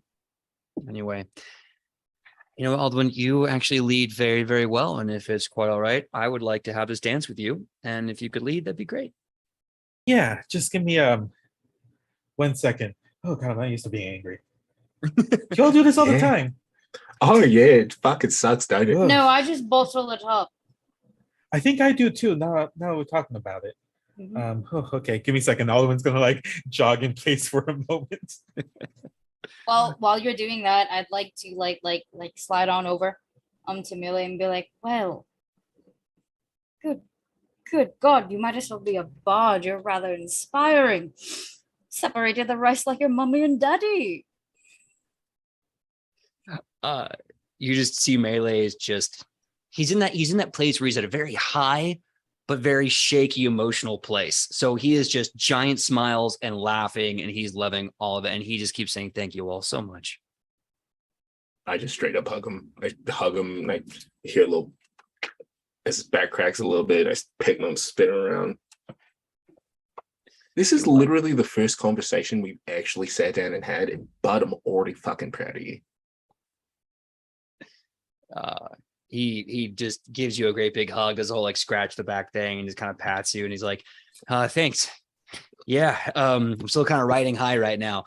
So I'm a little nonverbal right now. My apologies. Don't worry, it passes. Yeah. Dance, everyone, dance. Yes, dance. Oh, Okay. dance. Great, cool. Mommy, you want to dance?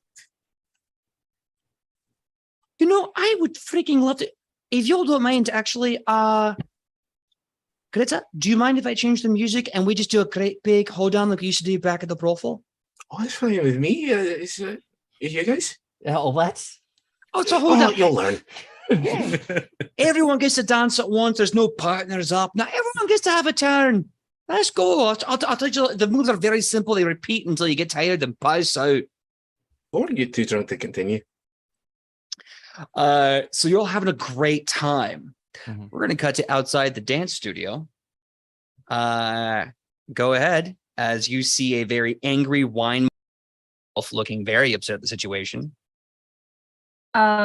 Hero will step out from the shadows of like I'm assuming like a tree or like some kind of greenery that is there. And he will throw like one of his throwing knives like up and down and like catch it and like kind of wistfully stare like into like nothing before like focusing on her and kind of like smirk and just be like, well, that was quite the scene, was it not? Very unfortunate for what you were trying to achieve. I have spent too much time spoiling the boy. This is my fault. This is what I get for giving him gold when I should be giving him discipline. Maybe. Maybe he's ungrateful. Who's to say, really, at this point? But I will say that drawing that much attention is not always beneficial. Well, then what would you suggest, young man, is beneficial? Well, many things, if you ask me, very little of which you would enjoy. However, if I can make a proposition to you and perhaps invite you out to, and for a moment he hesitates, and the knife is in the air, and just in the very last moment he catches it. Well, perhaps we could have dinner. I think I should introduce you to somebody who could be quite of interest to you. You see, she's kind of doing the thing where she's stepping in place, thinking, her hands just kind of wringing, squints to look you up and down, and a smile kind of crosses her face. Sure. All right. I'll bite. Dinner it is, young man. Toodles. And that is where we're going to go on our break. When we come back, we're going to take about a 5-minute break. When we come back, we're going to see what the next class is going to be and what's going to happen. We'll see you in about 5-ish minutes. See you then. You know, this reminds me of the last chapter of One Piece. Let me just... Hello, everyone. Thank you so much for being patient with us and giving us a wee break. We'll be we'll just be moving right along. So that being said, dance class has come and gone. You all did a really good job with it. You all got your study points for that, as well as some other bonus XP for stuff. So now it's time to do separate classes at this Adventurer Academy in Absalom, the Arcanumerium. So let me know what class you want to go to from your list. And if you need a reminder, I have your list of classes right here. I'll start off with Aubrey. Aubrey, where do you want to go? I think I legally by law have to take my mom to astrology or astronomy, whatever. Okay. It does double as both, which is even perfect. That's great. Okay. Fee, where would you like to go? Okay, so here's the question. First of all, can you remind me of my classes again? Yes, no problem. So the personal classes for Hiro are social engineering, bard class, and tattoo club.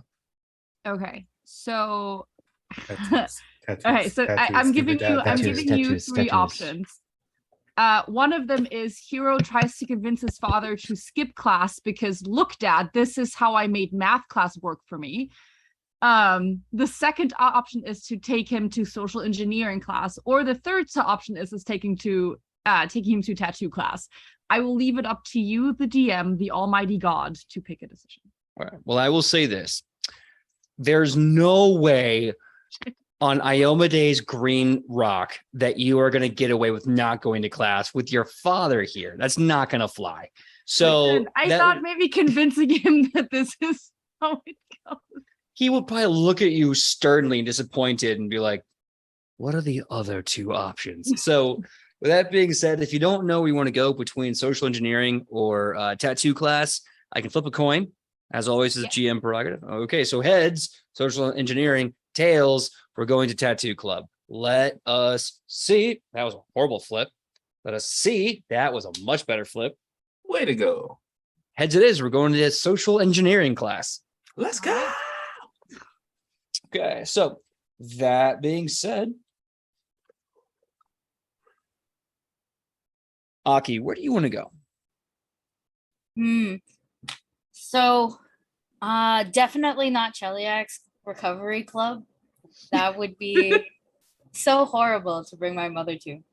I think it makes the most sense to go to dueling class simply because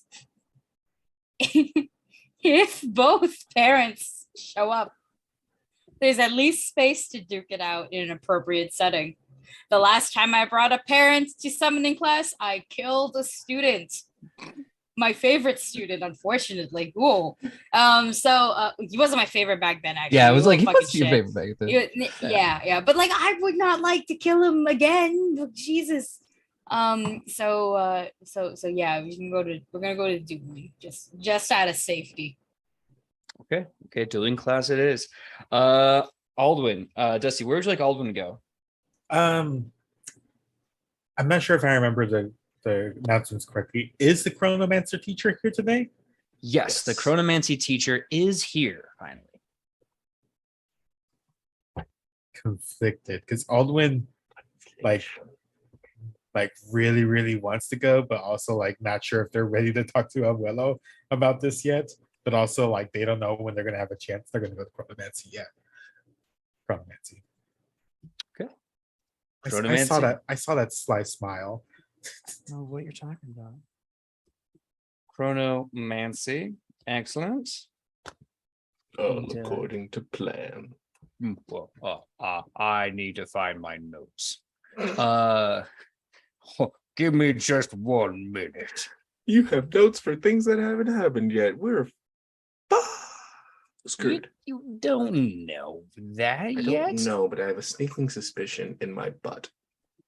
That is where I keep all my thoughts and prayers. Gritta, Makai, what class is Gritta going to?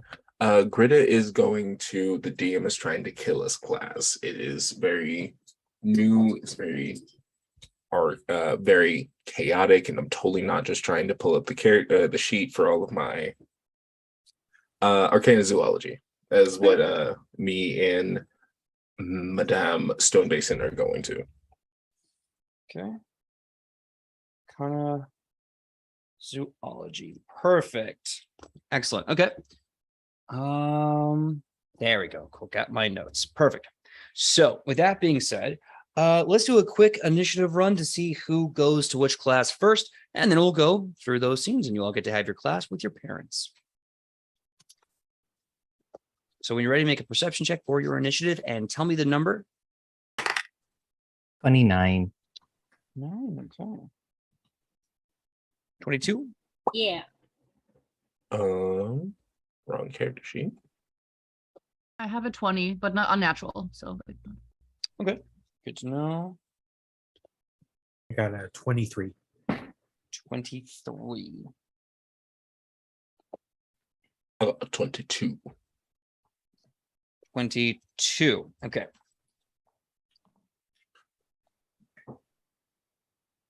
Greta, what is your dex modifier? Probably not as good as theirs. Okay. +0. +0. Sarnai, what's your dex modifier?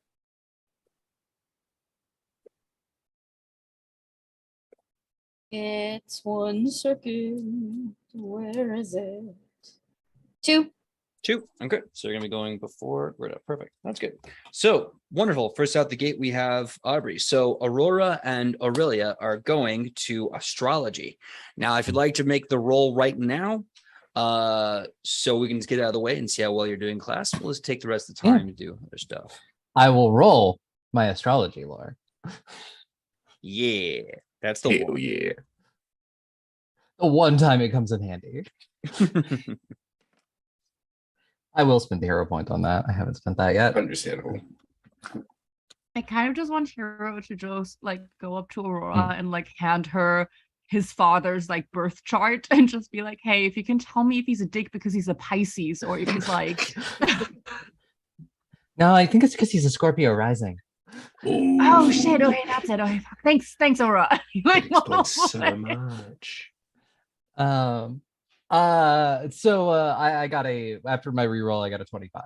25. Perfect. Okay. So you go to class, and you definitely want to take this time to talk to your mother one-on-one on the way to class. Yes, definitely. Because, earlier she said she implied that she knew my murder son. So I need to know why she knows my murder son. Okay. All right. So I'm going to start the timer right now since we're doing individual scenes. And as you walk to the classroom, and your divination teacher, now astrology/astronomy teacher, is doing much better. She says, "Oh, well, I have been sort of helping you a little bit here and there."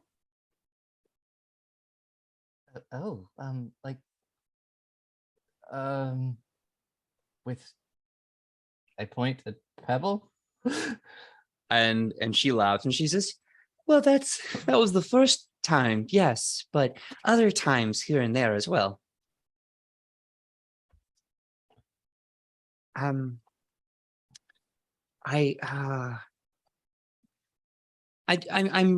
you have any questions as to maybe what makes you special or me different or anything else? Maybe I could lead in from there. I'm very awkward. I'm so sorry. It's okay. I am also really awkward. I mean, yeah, it really makes sense why a 6-year-old could summon a familiar. Really makes sense. I don't take this the wrong way. You're very brilliant. Your father raised you to be very smart. Your magical acumen has always been, really just some of the best. So I'm a hag of the night, and I have been across many lands and dimensions with my coven. We have been guiding you magically. Interesting. Yeah. What was it like when you first cast a spell? What did that feel like? It was exhilarating, kind of like electric. It was definitely like I didn't expect it. It felt good. Yeah. Kind of like a shock and a sense of power and a sense of joy and placement and position. Yeah. Dearie, I've been watching over you, my coven and I, since you came into our world, and even though I wasn't with you in one essence, I was in another. just gonna get right out to it. Dearie, I've been your patron your whole life. Oh, oh. I mean, that makes a lot of sense. Yeah. All the magic you have, I gifted that to you. The powers and ability to make this wonderful, fuzzy little, well, if I'm being honest, bit of a sociopath. That was all your creativity, but I was the one that gave you the gift to make him. Huh. Yeah. I mean, thank you. I know it's weird. I'm not trying to say everything you do is me. No, I've just been your patron forever, and you've been doing amazing things with your gifts. And this little fella here, I remember when you first made him. It was a lot smaller. Yeah, no, I remember he was a lot smaller. And there's a darkness in that boy. Oh my goodness. Yeah, I honestly don't know where that came from. It just kind of has always been there. Yeah. So yeah, I'm your patron. So great to see you. Let's go learn about space. Space, stars, yeah. Yeah. I mean, Tirlo is kind of like, I guess, academic advisor for me. The best way to put it is, I don't explain, the whole me doing these XYZ and like a bit about what my thesis is. You see your mother get extremely interested and very excited, more so and more so. She's just, the more you tell her about all the things you're doing and studying, she gets really like amped up to see that. Yeah, and just being like, and I really do hope that at some point during this next year or so that I actually can get out to the Starstone and take a look at it. Because that's really what I want to study. I want to study the Starstone, like why it does the things it does, and like maybe where it came from. Yeah, that's all very good information. And you've necessarily haven't been yet to see the stone. No, not yet. It's been a bit busy coming back to school, and that's kind of like around the time during the summer when I was working with Eden. I spent a lot of time in Absalom itself, so I heard a lot of stories about stories about the Starstone and all of that, but I was just busy, so I didn't really get a chance to see it. So I'm kind of hoping to do that at some point this year. Okay. Well, maybe if we ask Tirlo nicely, maybe he'll make something happen and we can go sometime.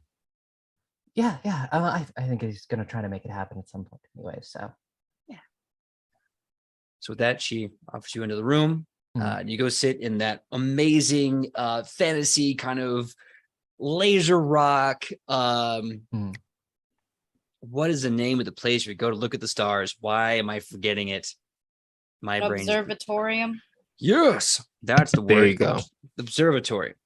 You see this giant crystal dome and many gold rings kind of constantly fluctuating and capitulating to show not only just your sky, but the multi-dimensional chart of the entire world of Galarian. And Tirolel is there saying, "Oh, welcome. It's a pleasure to have all my students back and their wonderful parents here. It's so great. And Aurora, this must be your lovely mother. Sorry, the episode I had last week is still sticking with me. I'm very sorry." Well, I'm glad to see that you're doing better. But yes, this is Aurelia, my mother. Lovely. Oh, it's a very pleasure to meet you. And he goes to shake Aurelia's hands. And as he does, the white light fires out of his eyes and mouth as he touches her. And then with that, he kind of stumbles back a bit. You're illustrious, Bitch, madam. you a hag. The fuck? She laughs and she's like, "Yes, and I would like to let my illustrious nature not be known." Of course. Aurora, please help me with this. We're going to be speaking about the Great Starfall and as well as celestial patterns in the sky. Please go ahead and take the lead. I need to have a sit down. And he walks over and just kind of sits down at his desk and just starts rubbing his forehead really hard. She's just like, I am not paying attention to this. That's concerning, but I am compartmentalizing that and gonna talk to him later, make sure he's okay. you know, and then we'll go through what she knows about Starfall and all of that. So she knows a lot. She's read a lot of books. This is kind of like I think she is very, very interested in. Yeah. Your mother seems very proud of you. Very, very impressed with everything you know. And as class ends, she kind of puts her hands on your face and just kind of, holds your cheeks, very proud of you. Kind of puts her hand on the back of your forehead and goes, are you doing well? Are you feeling strong? That was amazing. You look great up there. Yeah, I'm feeling good, I guess. Maybe a little hungry, but Oh, well, I'm sure after class we can go have a nice big dinner with everyone. Yeah, I'd actually like to. I talked to somebody earlier, and I'd actually like you to meet them. Eden, who I mentioned earlier. I would love to meet her. She's your paramour, yes? Yeah, I guess that's one way to put it. lovely. But yeah, her parents are here, so maybe we can I don't know, get dinner. I'd love that, yes. Before you leave, you want to check on Tirlel. Do you want to do that now, or do you want to do that? Just like as I was just being like, I'll catch up. I need to ask the professor a quick question. All right, I'll go wait for that in the hallway. Bye, my dear. And she leaves. Just like go over, just be like, oh, are you all right, Professor?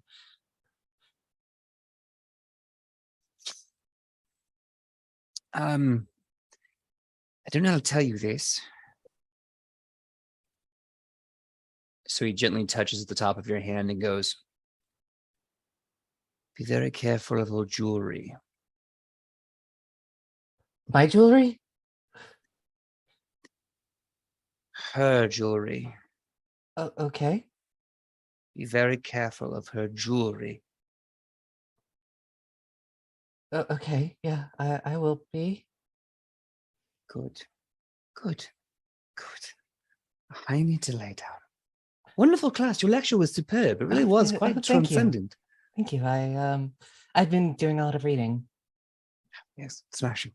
Now, if you excuse me, it seems that my wits are still quite frayed from last time. I will be in my cabin having tea. Toodles. Yes, go. I gotta, and I gotta go. And I'll catch up with my mom. Okay. So, with that, we're gonna move to the next line of the initiative. Dusty.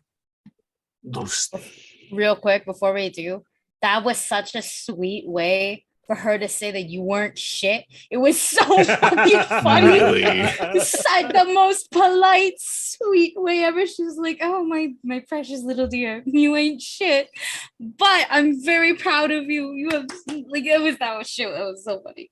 Oh god, the politest, sweetest way ever. Damn, my daughter ain't worth a damn. I love her. I gave her all this magic power and she's fucking squandering it. No. Oh, my No. daughter's an Reverse of Miele's mom. It was like, I'm giving her all of this power. She's doing a pretty damn cool shit. There you go. Like that, literally. But there's the whole, hey, all of your power and everything, all your magic and everything comes from me and my coven, not from you and your work. Yep. And like I said, the politest way to say you ain't shit. I was like, yeah, like no, it was very well done because she like let you down super easy, but like just out of context, it's exactly what it was. Yeah. So you'll go.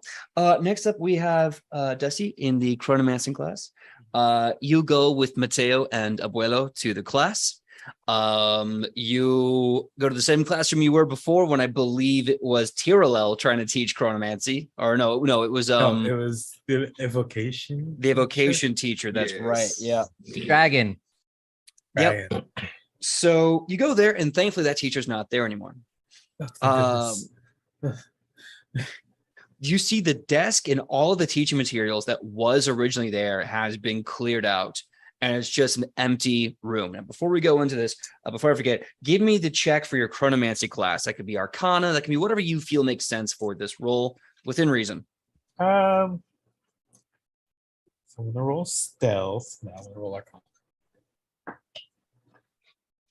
That is 28. 28. Okay. Good. Okay. So you're going to do very well in class. Now, that being said, here's how your class begins. The room is empty except for all the students. Mateo is looking excited. He's like, yeah, last time there was a class, I couldn't make it. And this is really exciting. I finally get to learn. All of a sudden you see this bright, small, like a really tiny, small spark of light just flickering in the middle of the floor.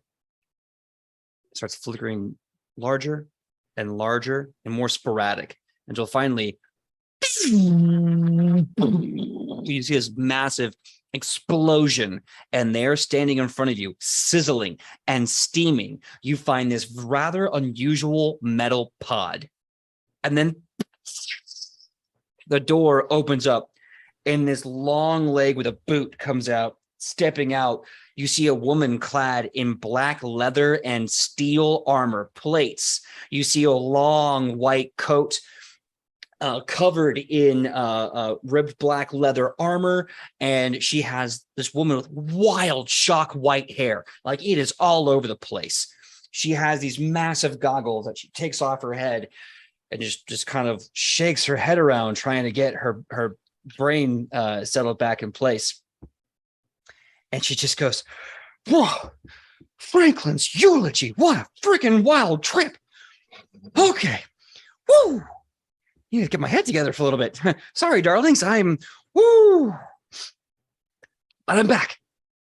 My name, allow me to introduce myself before I forget. My name is Amina Broskin, chronomancer of Numenaria, Numenaria, but not this one, the other one. Don't worry about it. I'm not going to worry about it. Nice to meet you and your home.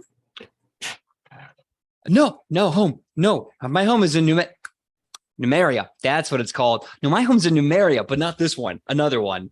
A long, far off part of the timeline. Oh, and I've come back to teach you about chronomancy. Is that spelled chronomancy? Well, Something sort of. happened. Well, like magic, there's a lot of different gestures and components, but really all you're doing is taking an absurd amount of innate magical power to punch through the dimensional veils between the multiplanar versus blah, blah, blah, blah, blah. We'll say that later. Right, but I'll be your chronomancy teacher. Unfortunately, I'm not very well tethered to the timeline, so I may be a little sporadic, but when I am here, I'll be your teacher. Oh, I think I know something of that, unfortunately. Maybe. Oh, fascinating. Can you please describe what that's like for you? Confusing and wildly concerning at every point of time of the day. The time skips, yes, yeah. Time skips. Sometimes recently, just I see things that haven't happened but have happened. That are like have always happened, but I've never seen them happen. Interesting. Paradoxical. Huh. So you see these things that are happening, they're not happening. Fun. I love it. I love that for you. I don't. So what kind of things do you see? Like, do you see events? Do you see some sort of static chronological illusions? What do you see? Events. People. People doing events. People doing events. Yeah. Interesting. It's not great, and that's the reason why I'm here. I need. It's not good. It's not great. I need to learn how to make it less bad. Okay. She begins her lecture about how magic, she kind of lets it slip, like, in the future, we find out the magic is a molecular source of power, blah, blah, blah, blah, blah. And she puts everyone off to one side of the room to do experiments on basically chronotons and how magic affects not only just the physical space, but time space.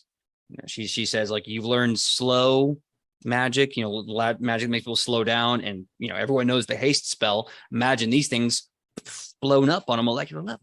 So once they're over there doing anything, she pulls you and Mateo in a below side and she goes, I just have to say, my chronometer is going off the chart with you. I would love to talk to you both about your experience of the time magic. So you said you saw people. Like, what were they doing? Both of us, Oh, including Mateo. yeah. But you and Mateo and sorry, well, yeah. No, I'm getting some from him too. Oddly enough.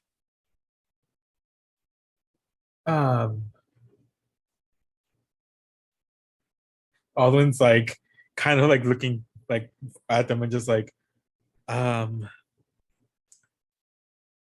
do I? Okay, Mateo, I think I've already told you this. So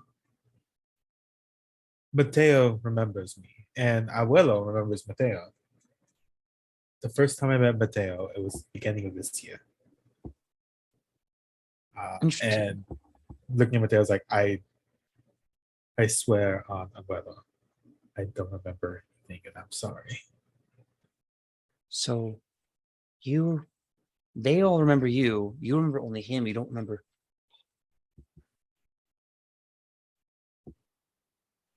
She leans in. She goes, so has there been any sort of anomalies at all happening in your life? Yeah. Beginning of this semester, I saw, I think, a different version of Mateo. And then the moon above us at night went through all of its phases in the span of a minute. And there was someone there.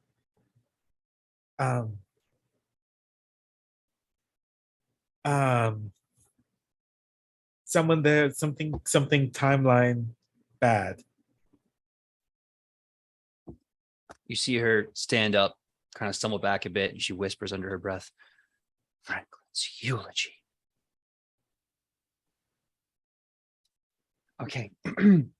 So I'm going to give you a small lesson, and then if you want to talk more, we can. So timelines, when it comes to magical transference, works in this omnipresent state. Past, present, future is always happening at the same time, right? That's how I'm able to travel from the future to here to teach. So that means there is something in someone's timeline related to you three causing a sort of anomaly. And there might be people who can travel in time who are trying to fix it. Why though? I don't know. Yeah, just waiting, and waiting, aren't we? We're all just waiting, and waiting. Waiting and waiting.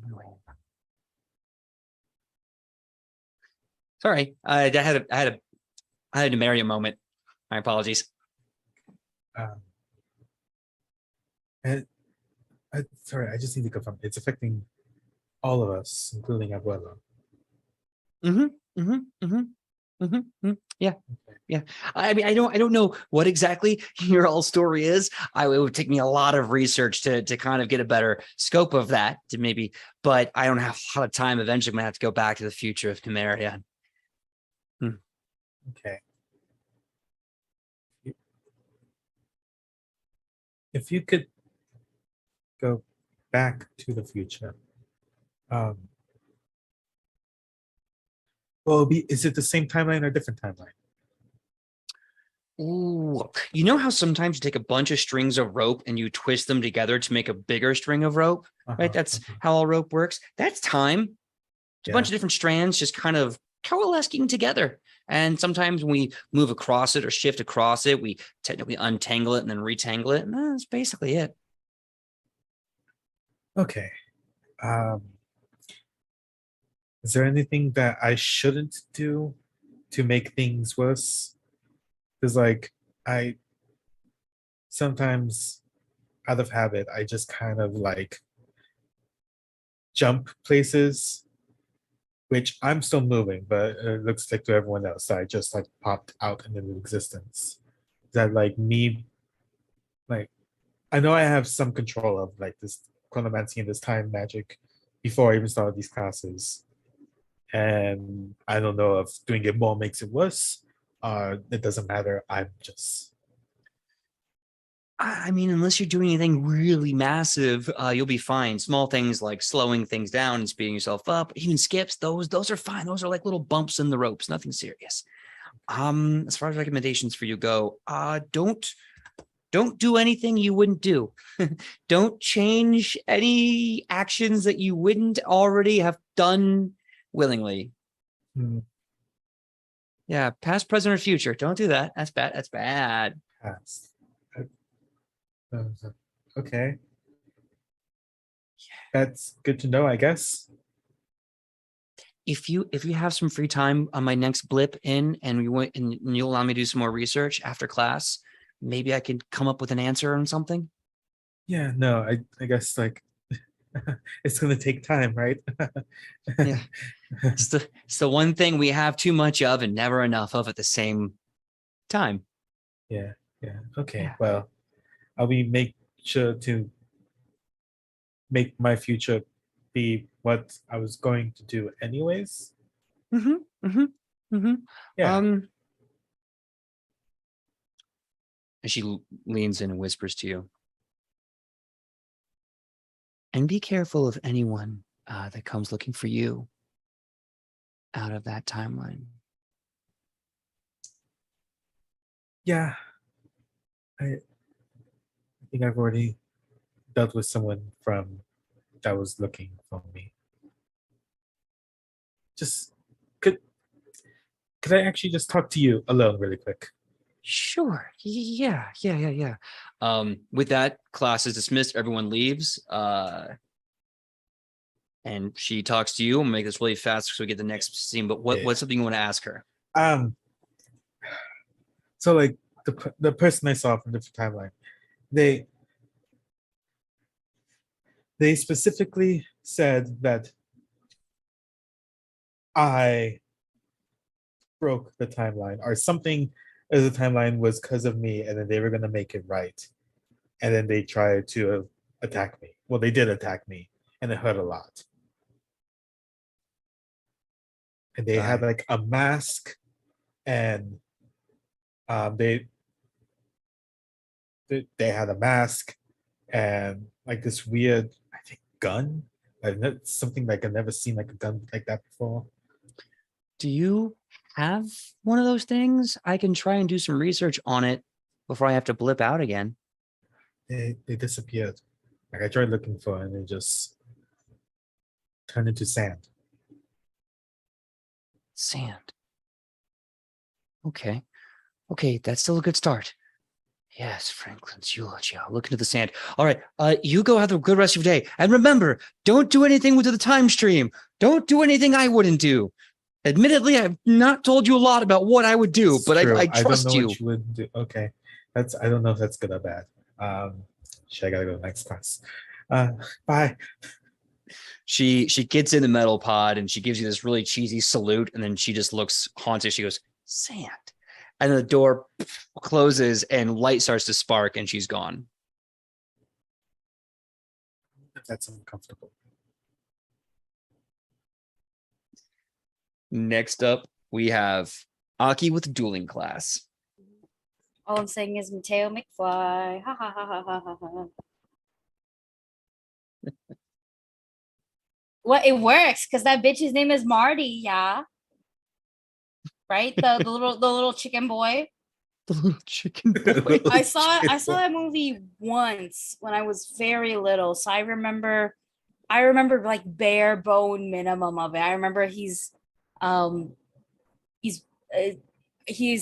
like strange friends with like a 50, 60-year-old scientist.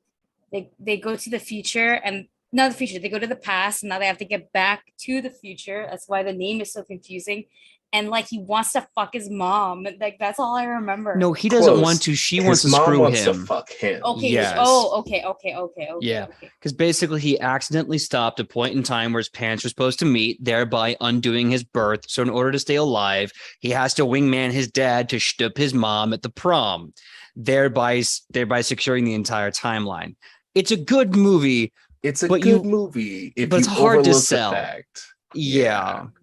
If you And- overlook everything. The The weirdest only other thing, the weirdest thing is honestly that they just never explain the friendship, like ever. Like not once are Oh, they just yeah. like, oh my god, like he They stumbled upon explain him it, on a they're junkyard homies. or whatever. Like it's like Yeah, it gets but never this is also explained like how they the became 80s friends. and films where it's just like this was just a thing and Yeah. people didn't really question it, even though they probably should have. And it's like the more we draw attention to it with logic and facts, the weirder it is. Let's just accept this for the charming 80s masterpiece that it kind of is and just leave it the hell All alone. I'm saying Yeah. is men No, will it be friends definitely off is. of It's the just most basic weird. of facts. Well, that being said, Sarnai, you're going to Dueling Club. And you're going with your mother, correct? yes, with my mom.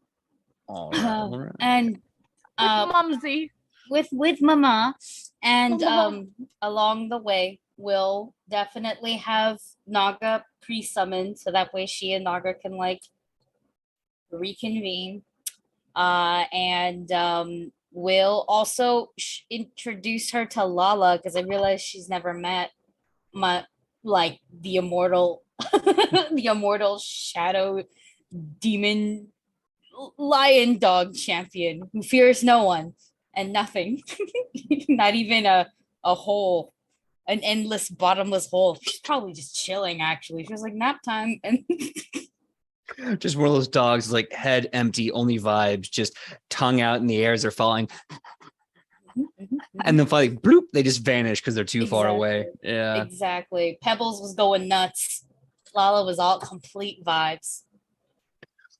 So, Mommy, where are you?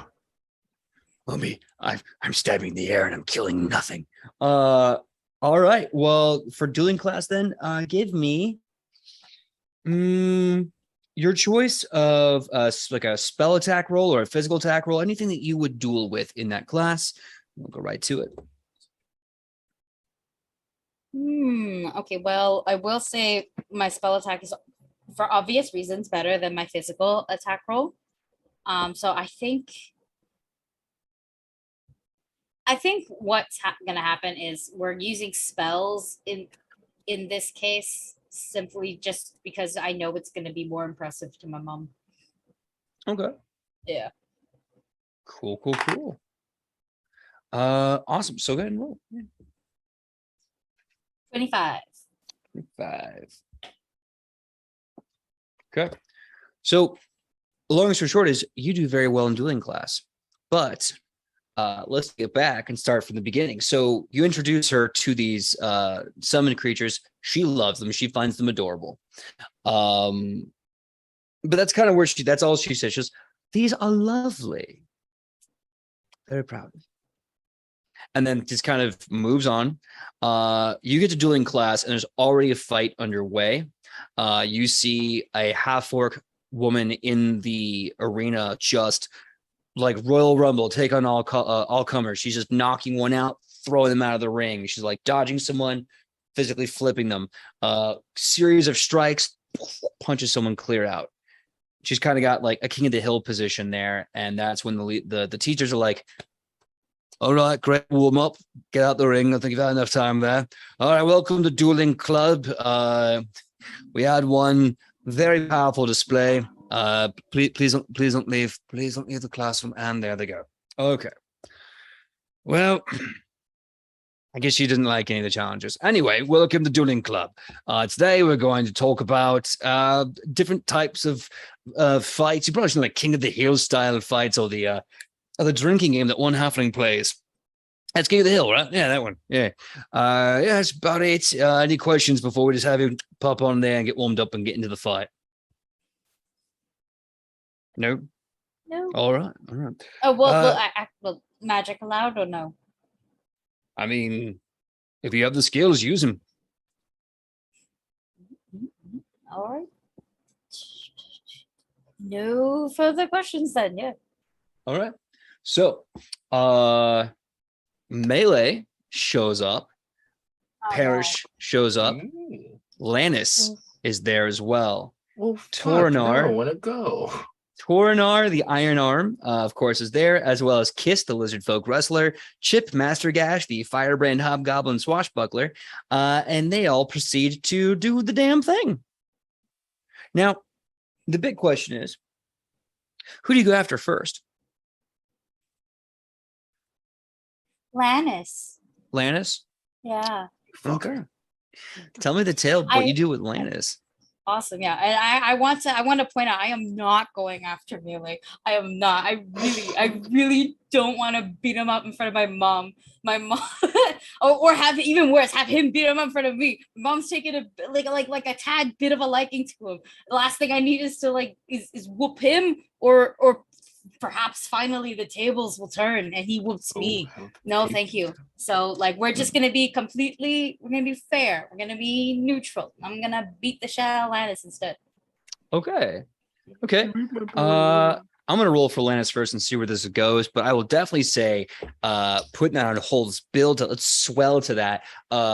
It is hunger style, it is WrestleMania, it is Royal Rumble, it is everyone in the ring at one point at the same time.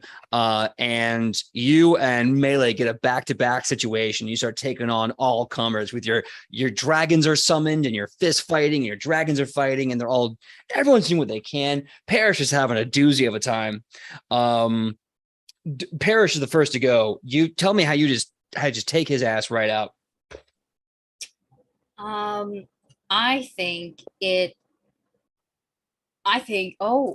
would be really, really nice. Actually, if okay, so Star and I wears several layers, right?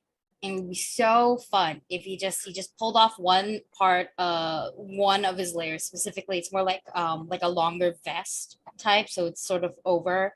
It's similar to actually how the uniform would be, but this one is properly tied and whatnot. He'll take it off and he'll grab whatever weapon Parrish had with his little vest jacket, flip it around to like disarm him, and then just like Mushu jacket attack him if you've seen like those old style kung fu movies. Yeah. And then bop, like one of those. Bop. Yeah. So yeah, you hit him with that. You hit him with the good Jackie Chan jacket maneuver, grab, disarm, throw. He's gone. You can hear behind you, Melee is getting into this amazing tete-a-tete with Chip Mastergash as the blades are just ting, ting, ting, ting, ting, ting, ting. And eventually he pulls out all the stops like he did with you. He does a slash, drops a knee, Parthenax just blows fire all over this hobgoblin, who then just gets blown out of the ring. And to which he comes back to you and he goes, you know what's funny, Sarnai? If I had known that losing to you 3 times meant that I'd be a much better fighter, I'd probably lose to you more. I mean, you really could. And like low-key, the water magic just shows up again, just a little bit. I mean, you really, really could. No, that's okay. I don't want to die a 4th time. And with that, he just kind of breaks off at an angle and fights someone else as you continue this amazing back-to-back. You then get attacked by Kiss the lizard folk, who just keeps chomping at you. What do you do to get rid of the lizard folk? Since I had the water out already, just like a nice water bending style slash and its hydraulic push. Nice. Yeah. Yes, No, I think what will happen is because it's a bit of a slice like this, the push is gonna come instead of going this way, we're gonna go downwards, sort of. So it's like you'll be pushed to the floor, if that makes sense. Okay, skedaddling, yeah. So like, yeah, he gets hammered to the ground and then like force pushed like right out of there. And oh gosh, Iron Arm tries to put hands on Melee, but he's way too quick. He's slippery and he's knocking out of the way. And then he grabs her, kind of knocks her off balance. And then with the fly of his blade, taps her on the ass and knocks her out of the ring. Now it all comes down to the very, very last moment. There's 3 people in the ring. There's Melee, there's Sarnai, and the teachers try to remind you, like, this is a King of the Hill. In the end, there can only be one winner. And then in the ring, you see, untouched, waiting very patiently, is Lannis. Now, I've already rolled ahead for Lannis. He rolled a critical 20. So what he does is he runs up to you, ducks down, hip checks you. So he basically immediately takes you off your legs and holds you horizontal in midair. With that, slams you down, and with one big movement, leaps over you, grabs Melee, and just throws him wholesale out of the ring. And with that, he makes one big movement, pulls out a massive lance, kind of leaning into a pose and posture, looks at you, Sarnai, and he says, "No hard feelings. There can only be one. Knuckle up, Buttercup."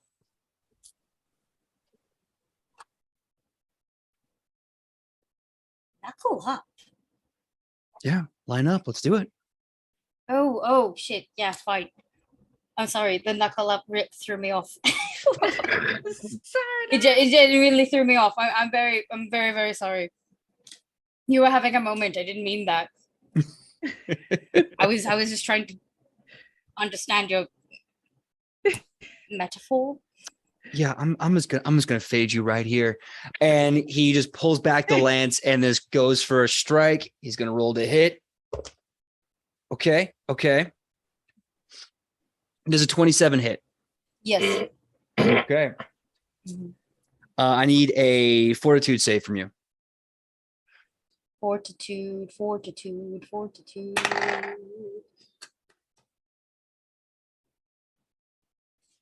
20. Nope. 30. 30. He hits you, and then as he kind of stabs you with the lance, you see this light travel from his arm and into the lance, and then blasts into your chest as he casts Sunblade directly at you. You get fired back from the lance, and thankfully, before you tip top over, you kind of will with your core, all your might, and you stand up instead of falling out of the ring. He has the mid-ring advantage, and he's charging at you with this massive lance. Not his usual spear and shield, something more wicked looking. What do you do? Okay. It's a shame that my friends are not here to see this. Actually, let me roll and see first. Let me see, like, because I don't want to do something cool and then miss, right? Yeah, that's fair. Okay, so in this case, how many actions do I have? I'll say one action, but you can use that for complex things like casting spells and one grand flurious thing. Yeah, flurious, that's a word. Yep, Flurious. I've read it in the dictionary. I'm pretty sure that's a word. I think I learned it in college. It would not make sense for me to attack with the meteor hammer simply because I am not built to eat properly enough to. That's a fucking martial fighter. I'm not gonna beat a martial fighter doing martial. However, I am one cheeky spell tank. So instead, what's gonna happen is I'm going to gouging claw the cantrip while I attack. So it's a spell attack on my end. Okay, go ahead and roll to hit. Ooh, no. I still have a hero point. I'm gonna fucking use my hero point. No. You rolling that one against Lanny? I did roll a nat one. I was like, no. This is You not critically fail against my boy. That's not how it's happening. That's not how like my this boy shit fuck up my is boy? is Oh, supposed no. to. No. Okay. Rewrite or die. That's so much better. Let me just. I'm too like tired to do the math properly. I'm just gonna double check right here. 32. 32. Oh, okay. Yeah. I rolled a 19 on the die. I'm gonna say that's a dirty crit. So if you want to roll damage or just end the fight, the choice is yours. The choice is yours. I want to end the fight, but now I can do my cool thing. And unfortunately, the crew's not here, so I'm gonna make it really, really fucking cool. The glam. I think with that hit, especially with the Sunblade, Sarnai being a shadow caster, actively can't use any magic with the light trait anymore. It's just all light has left, like that kind of vacancy. Nice and like fucking edgy though, you know. So what ends up happening is I think that the Sunblade is able to damage his glamour rune that is on his clothes, and it burns away like it's on fire to reveal one bare chest and then black armor that just goes all around and kind of it's very fitted. And the best way to put it is please think of the female armor for Final Fantasy's Dragoon class. Yeah. But I don't give a shit. Like Sarda looks good in that fucking armor. And that is what what he's wearing for the most part. And then he's just like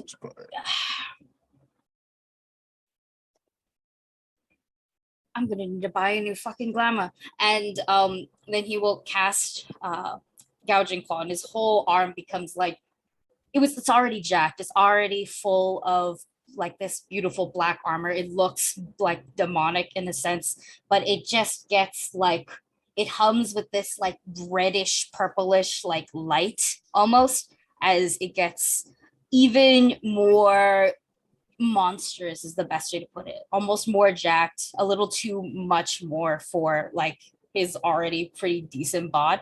And it's just rather than attacking like piercing wise, because he doesn't want to maim Lannis or anything. It's just gonna be one giant fucking punch, and Lannis is gonna be knocked just flat out.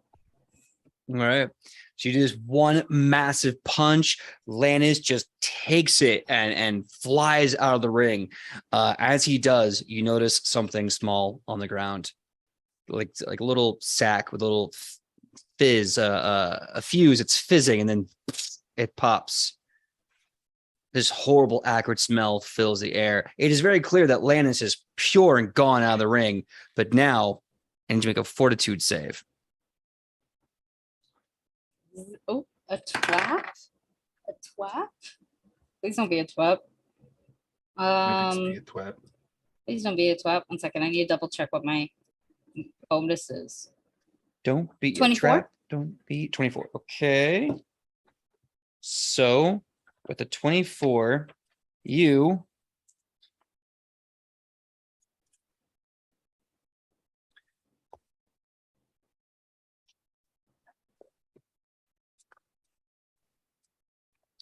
take 4 poison damage and have drained 1 as Lannis took some of the death head mushrooms from the hag's forest and weaponized them in this bomb. You won, but Lannis made sure to give you one last go fuck yourself in the process. He's on the ground, bleeding from his face. He just kind of puts a hand on with a sinister light. The wound is healed, and it looks at you, dealing with the poison damage and the drain, and goes, "Good job. You won fair and square." And he goes walking off.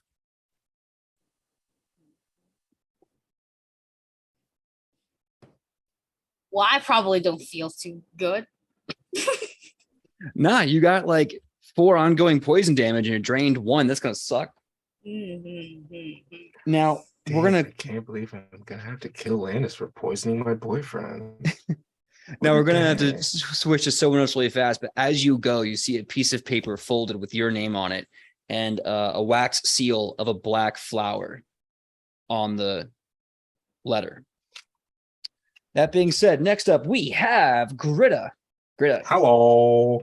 give me what you want for your Arcana Zoology. You have nature, you have Arcana, obviously. You have survival. What do you want to do?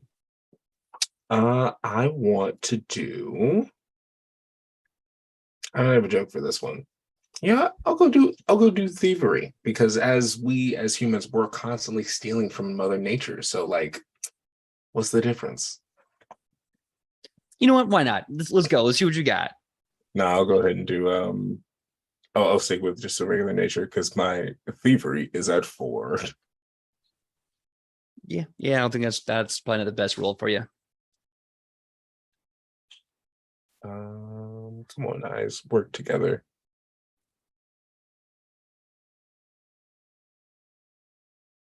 Where do you... Yeah, nature, right below medicine, as the alphabet tends to work, Makai.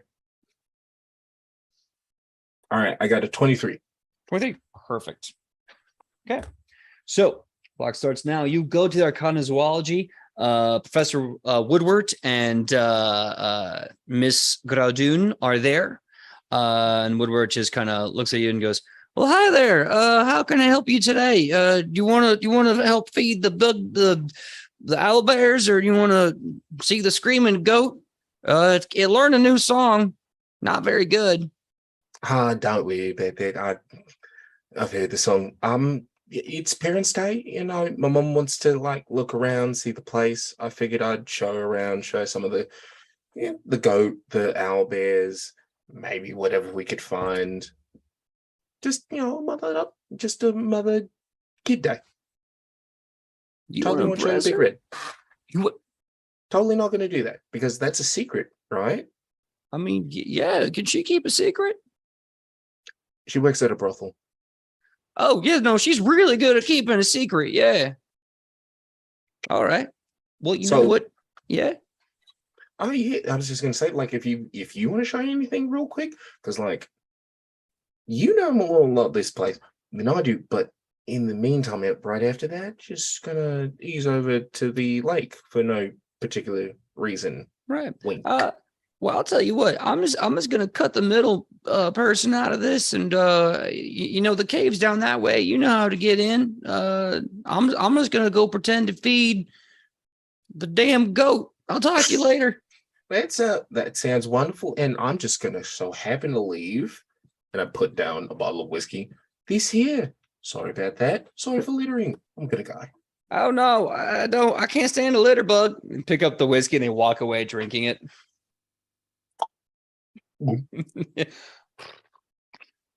All right. So yeah, sure enough.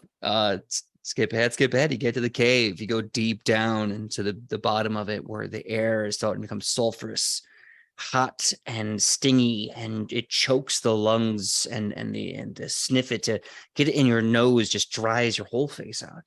And there in this river of lava, these eyes just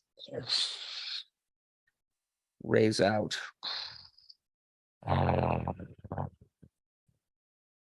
What do you want with me?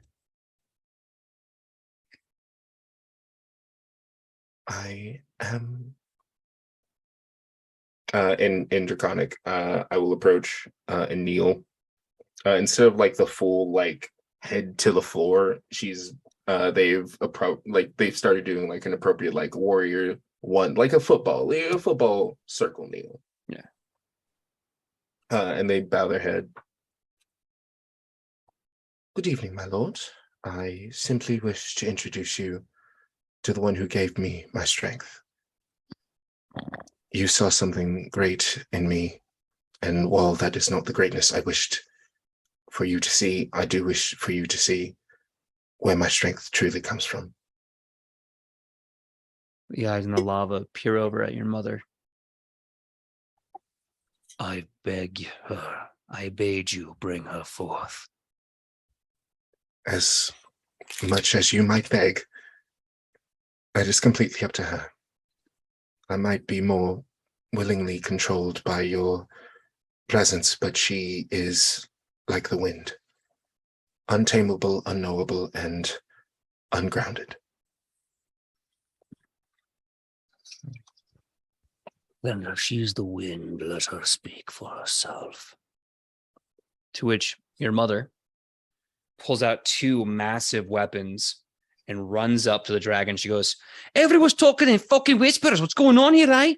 This is my child here. She points the gun at you. This is my child here. And I'm looking at a big red lizardy twat in this lake. What is going on? Hey, child, why'd you bring me to the big red lizardy twat?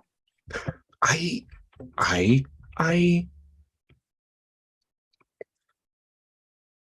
need to face something scarier than this. And if I can't conquer this, then I don't know where I'm going to go. And I don't think I could do this without my mommy. Greta stone basin. That's the kindest thing you've said all day. But listen, you don't need me to fight your battles. I mean, quite literally, you don't. I don't think I can fight the same ones you fight. It's not that. Like, I get it. Nobody can do what I do. But on the same note, I can't do the things that everyone else can do. My friends, they're grounded. They have genuine, understandable fears that I can help with, but whenever it comes to my own, I lock up. I But for understand. some reason, now that I'm here with you, this whole, and she gestured, they gestured to Big Red. I don't even care that he's here. Oh. Oh, that's sweet, different. All right. All right, my child, then here's what you're going to do. You know, the best way to get over something? Just to scream it down until you don't even care anymore. All those nightmares keep you up at night. Scream at the darkness. All those things that make you don't want to go to work. I guess you just piss on them. So, if this guy ain't nothing but shit to you, I think you should let him know.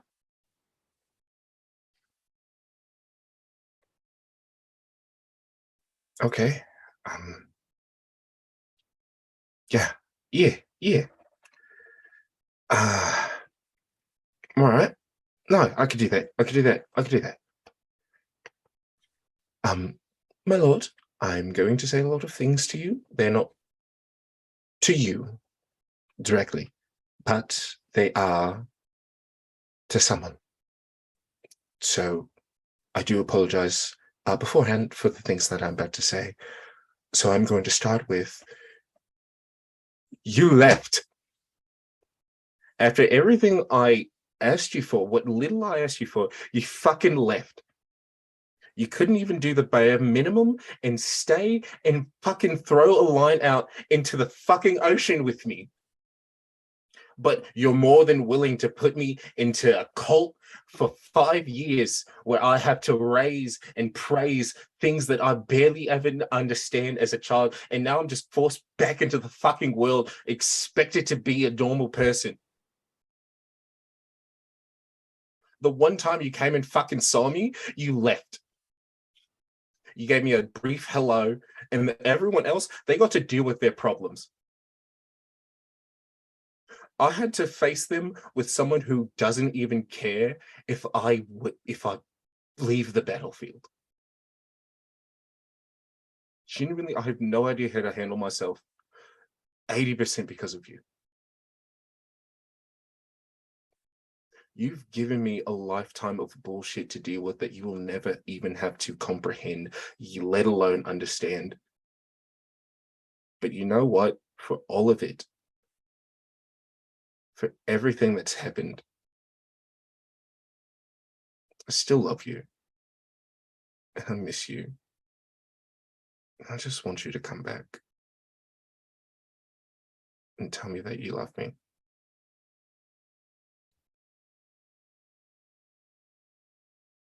The And dragon. at that point, they just start crying. Yeah. The dragon begins to lower themselves into the lava, their eyes closing in on you.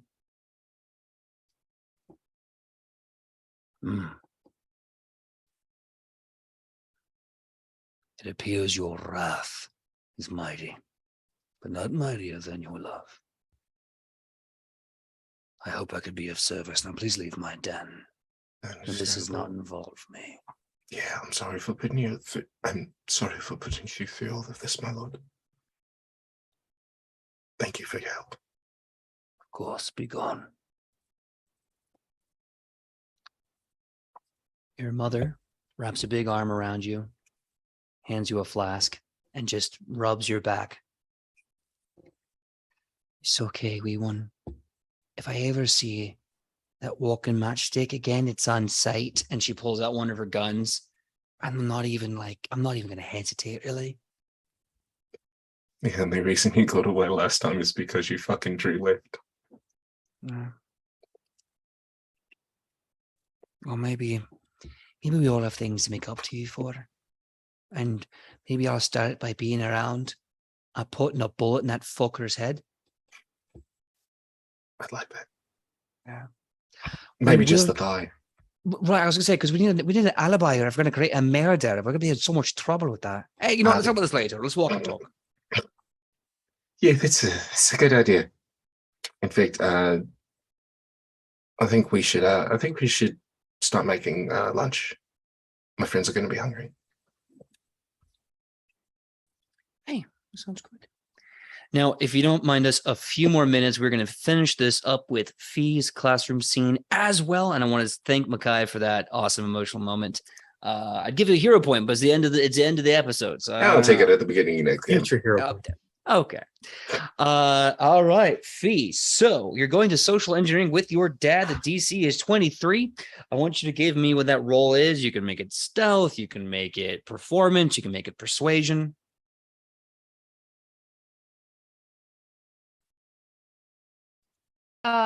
We will do stealth, and that will be a beautiful 31 again. Oof.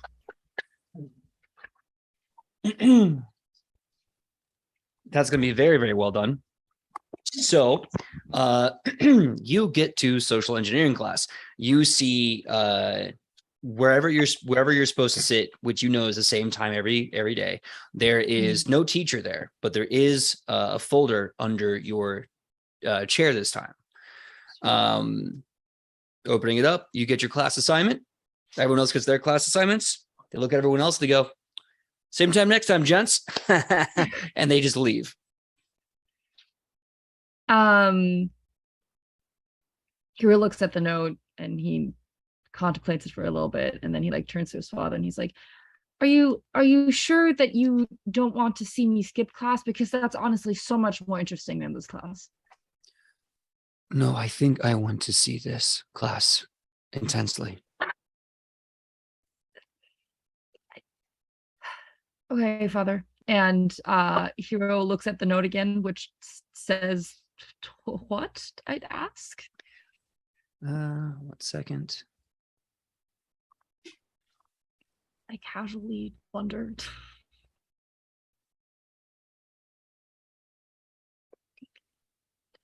Sending a private message right now. So mysterious.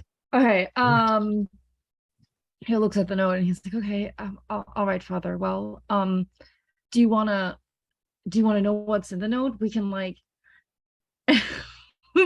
and he shuffles a little bit with his words when he says it, and he tries really hard to like be nonchalant about it, but he's like, we can maybe like, you know, do this task together, like, you know, father son bonding moment or whatever. I mean, like, not that I care obviously, but like maybe it would be fun.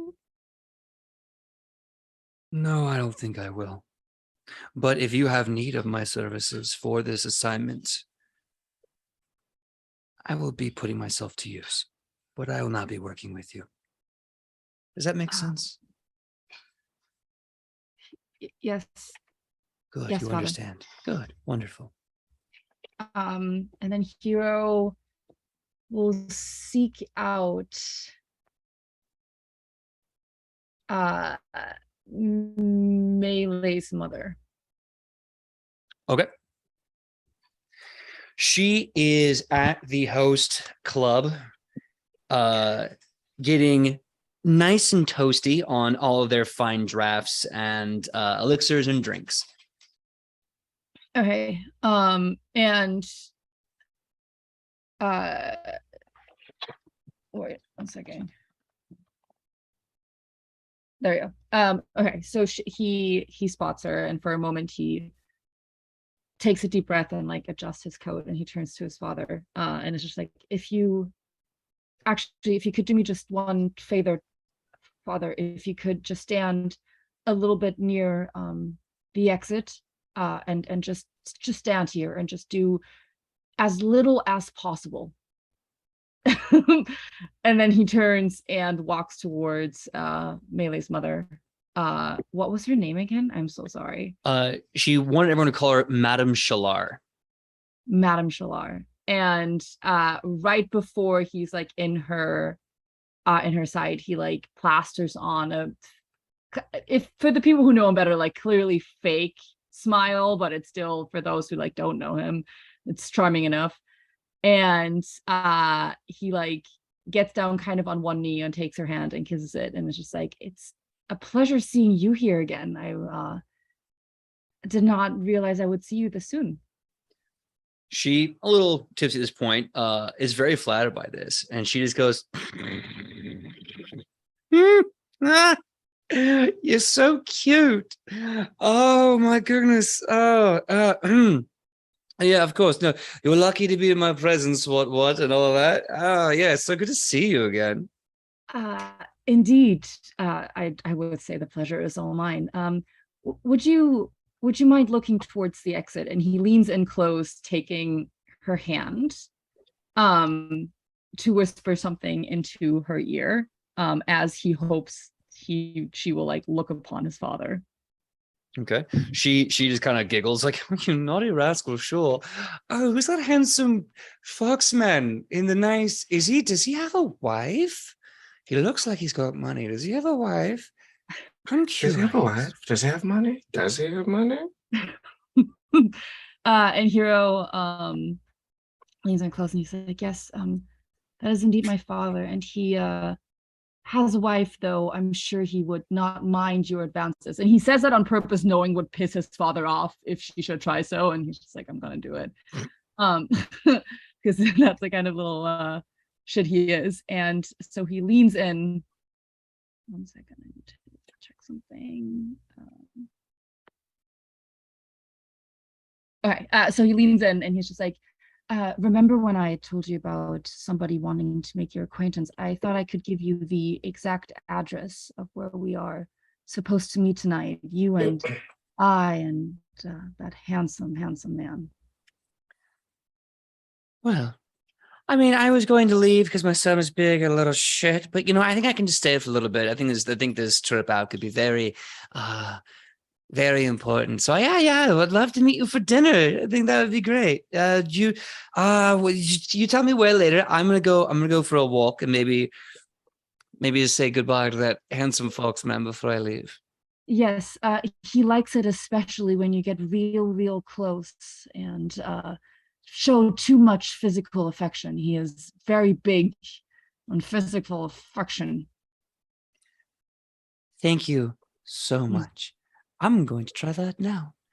And she walks away completely unaware and walks up to your dad and kind of gets close and like touches his. Oh, hold on. I gotta get a better flip than that. Goes to stroke his face and then gets her arm snapped. Yep, she does that, and he just grabs her like in a split second, and then just kind of puts her hand down and goes, "Madam, contain yourself. We are in public, and I'm not yours." And she goes, "Sir." Yet, and then she just walks away, and you could just hear him growling. He's just, Hero, I don't like this one.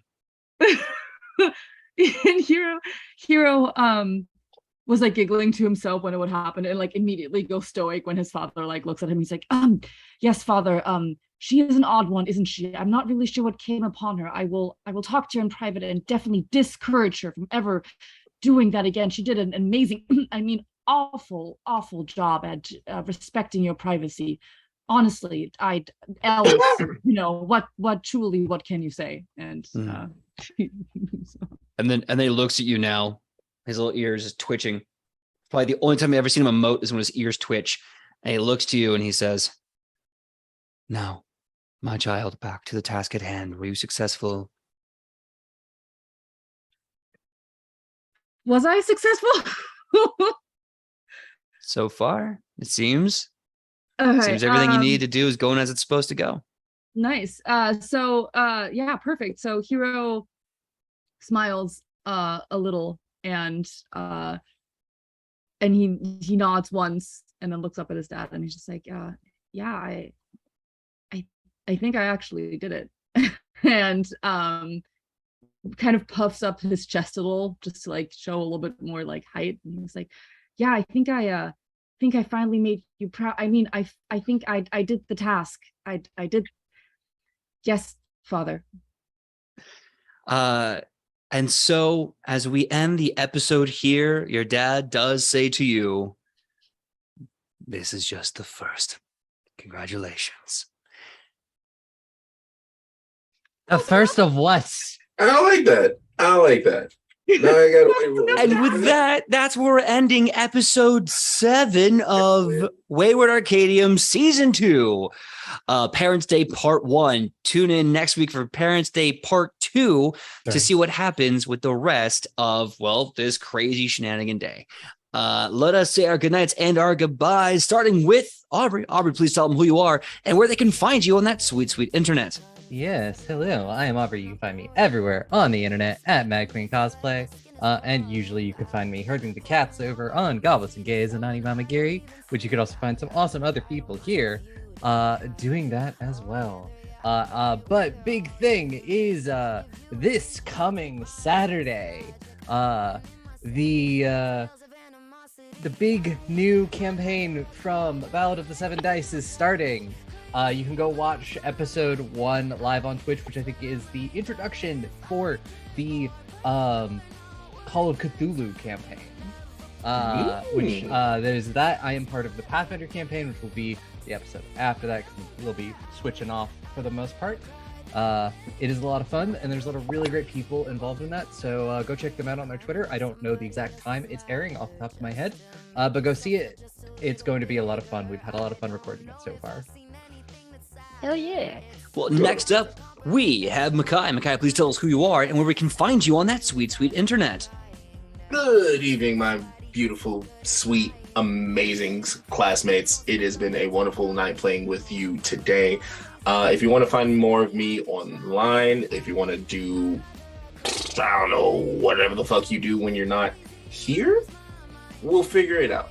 Because you can follow me over at WannabeVA on Twitter or on Instagram or even on TikTok, because if I'm not mistaken, I'm about 35 35 followers away from hitting 1,000 followers. So if you follow me,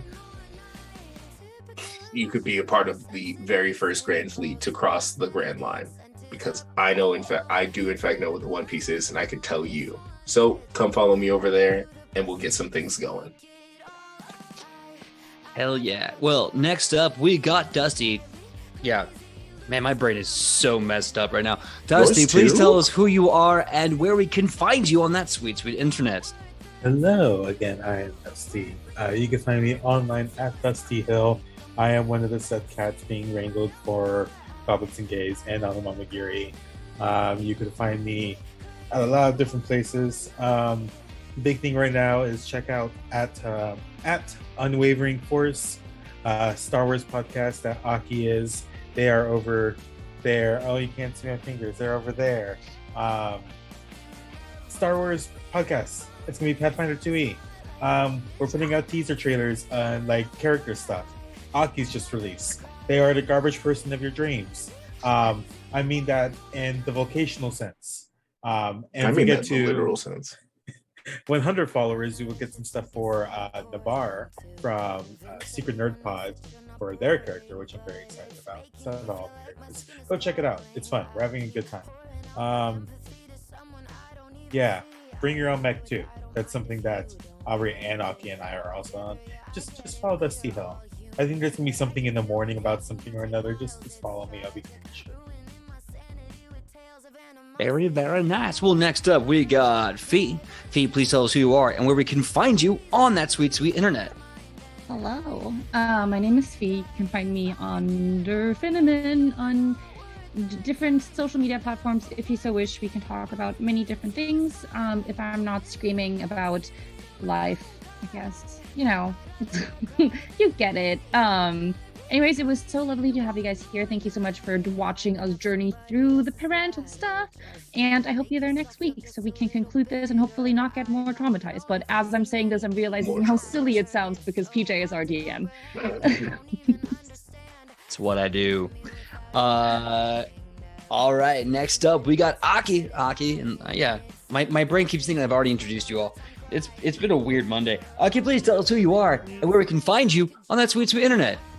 Hello, I'm Aki. I have been Aki. I'm gonna still be Aki, I think, by the end of the month. And you can find me all over the Twitterverse at Akinomi_art, on Goblets and Gays and Animamagiris. I am one of the cat herders, shepherd, commander shepherd, like Mass Effect. My favorite podcast on the Citadel. Oh yeah. And you can also catch me on like Bring Your Own Mech, the Star Wars pod that Dusty has up, an Unwavering force where yes, I am the garbage man in your dreams. I promise. And that's why we love you. No, I don't promise, y'all. Why don't settle for me? Don't. Settling? Nah, nigga, that's a reach. And a whole bunch of other things. Notably, you can catch me tomorrow. I will be on a Undying Corruption one shot at 9 p.m. Eastern. If you just check out my Twitter, there's gonna be like a link and stuff like that going about, and it is for gush. What are they called? Heaven's Press. Heaven Press. Thank you. Yes, Heaven's Press Kickstarter, as their Kickstarter is launching tomorrow, and so will this one shot. Haha. I will dress up, so go watch me dress up and play D&D. I promise it'll be good. D&D. Ugh. All right. Just me, and for some reason my brain is so fried. My name is PJ McGaw. You can find me all over the internet at pj.mcgaw, Facebook, Instagram, TikTok, Twitter. Come find me, and let's have fun. And when I'm not here with these amazing legends on Mondays, 8 to 11 p.m. Pacific Standard Time, you can find me here, same nat time, same nat channel, for Edge of Legend. We just had the big episode 100, and we're coming back from that into the story as usual. So if you haven't seen the episode 100, all the amazing lore, all the cool god moments, everything else, go check that out, because that's all really big deal stuff, and they're going to be moving forward with stuff from there. Let's see. Huge shout out to Queen Courts Games. We won the award in New Jersey for the New Jersey Web Fest. I think that's awesome. I just want to say I love y'all out there. I don't believe anything else happening this week, but things are happening behind the scenes. We'll tell you more about them as we can. And of course, I have to give a huge shout out to Forgotten Cuttlefish. Thank you so much to our amazing TD. We couldn't be here looking good, sounding good if it wasn't for you. Thank you so much, you lovely, lovely cuttlefish. Now, that being said, I'm going to do a raid, and we are going to do Darling Creepshow, because they're doing really cool mini paintings of beholders. Darling Creepshow with a little bitty tiny beholder. Thank you to everyone for tuning in and watching us, loving us, and supporting us. Thank you for my players. Sorry we went a little extra late this time, and I cannot wait to see what crazy things are going to happen next week. So if you want to see what happens, what shoe is going to fall or drop, please tune in and see what goes wrong, because Parents' Day Part 2 is always the one where shit hits the fan. Always, it really is. Always. And if you want to find out what lies beyond the red line and just beyond the grand line, you too can find out next week. Raid, okay, we're going to be raiding in 3, 2, 1. Now, 2-piece. here's a...